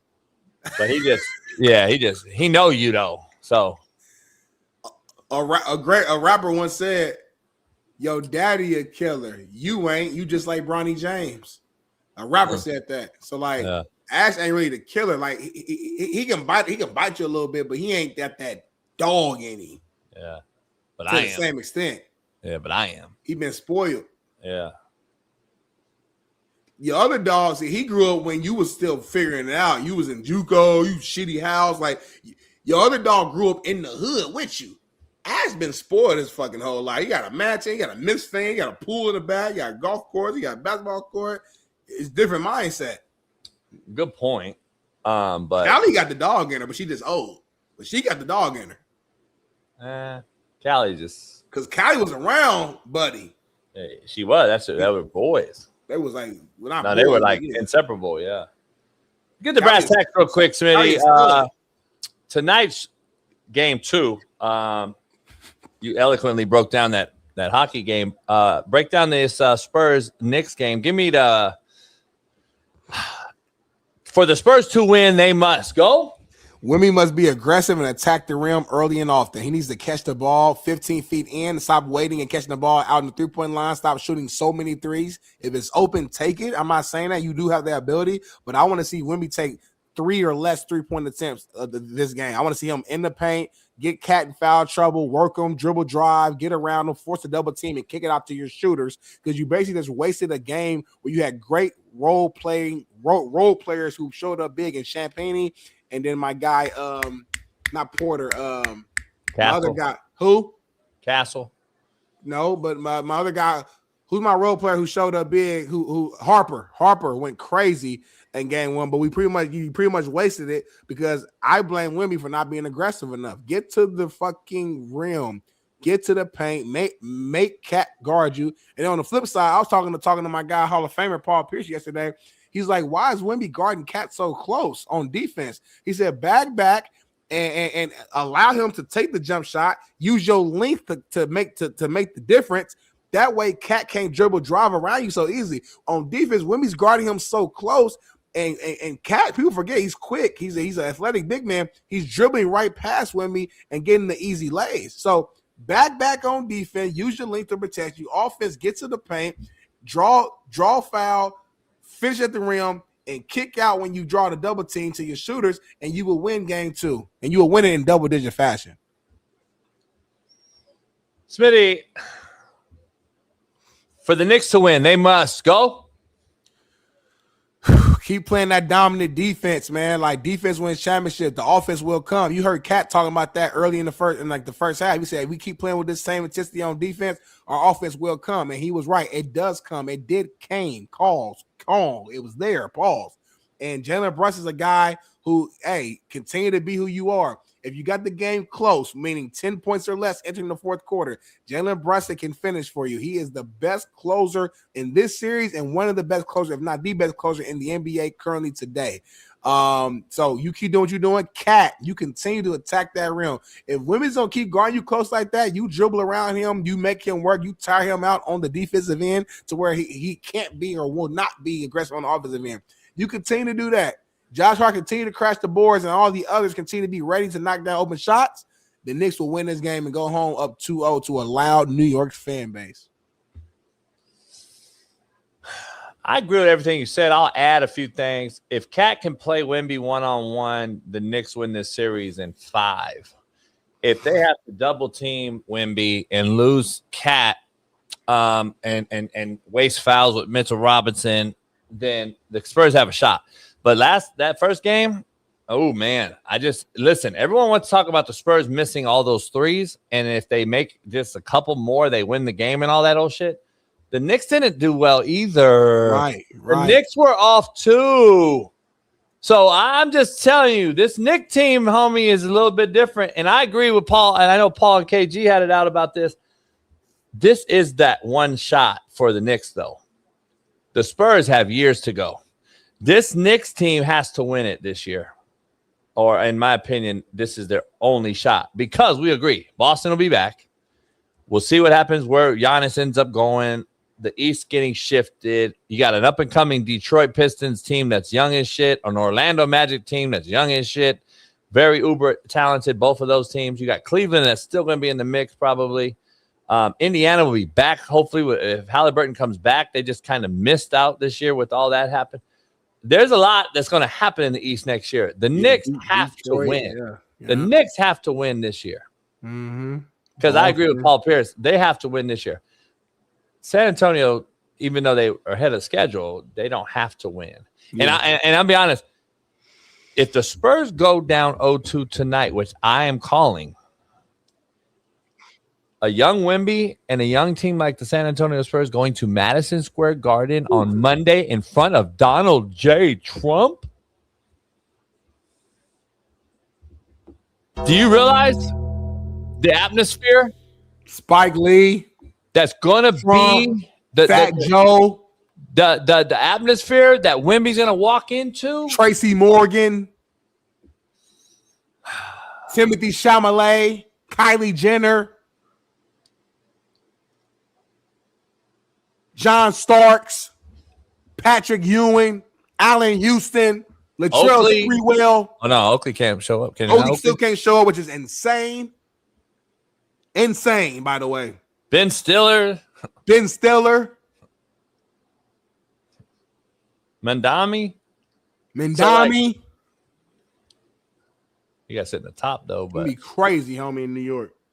Can the Spurs withstand that? All those guys traveled to San Antonio. They were at the first game in San Antonio. Spike Lee, Fat Joe, they were in the San Antonio crowd.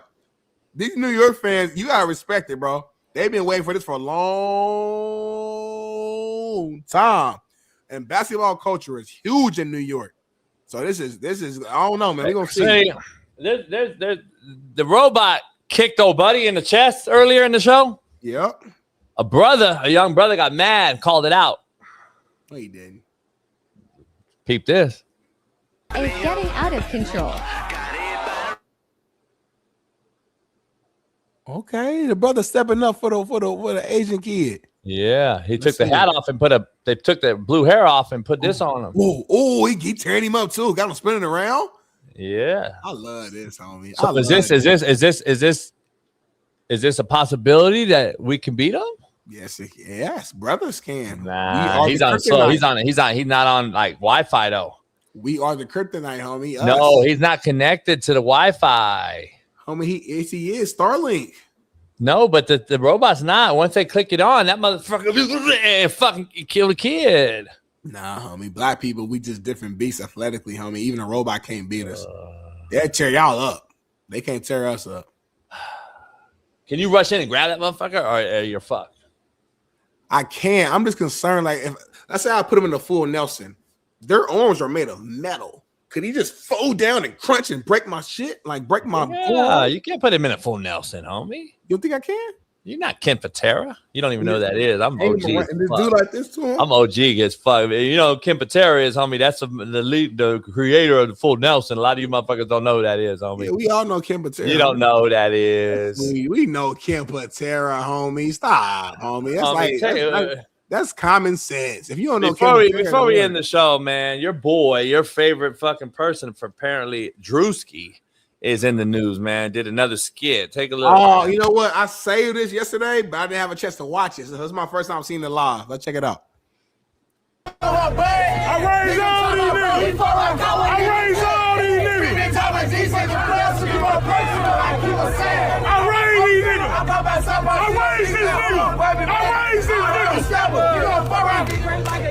The young nigga look up to me, man. 10 generations of the hood, man. Show love to your hood, man. Y'all nigga come back and feed the streets. Be a big homie to your hood, man. You nigga love me out here. I be that Pyro 1560 bloodhound.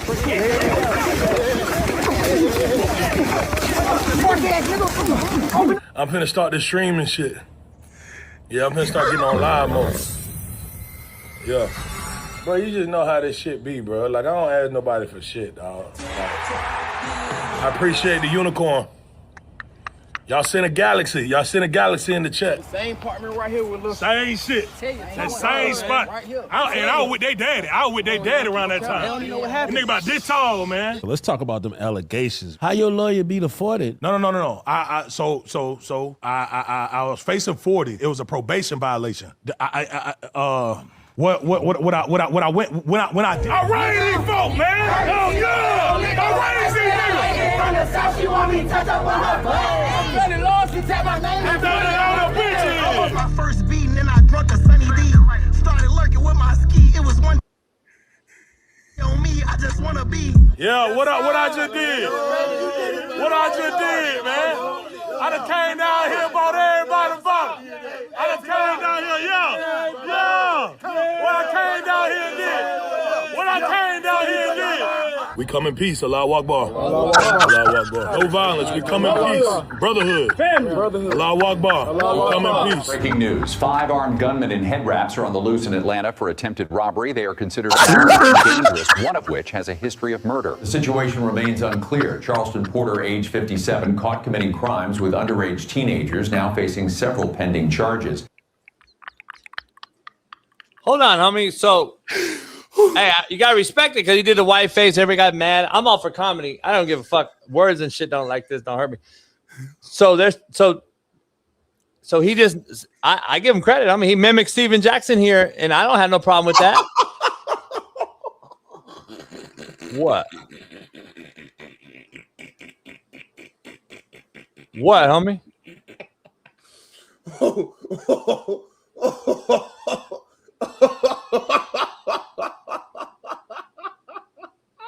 Wait, Smitty. Hold up, homie. This is Steven Jackson, correct? He's mimicking the old. He's mimicking the old, like the old black dude in the hood, who's like trying I thought to. it was Steven Steven Jackson. Oh, I was told it was Steven Jackson, homie. He's mimicking the old black dude who never matured, like who never just stayed in the hood their whole life, hanging with the young cats, still want to act young, who never grew, who never matured. You brought up Steven Jackson. I ain't No. I saw everybody tagging me saying that that's what it was. Am I tripping? I thought that's really what it was, homie. This ain't Stack?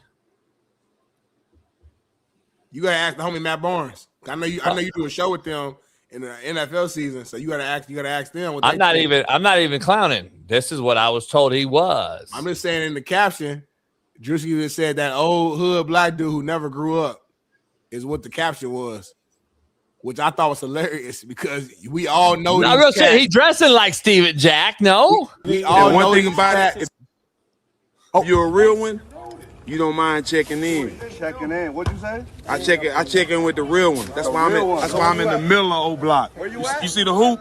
Where you at? I'm in the middle of old block, nigga.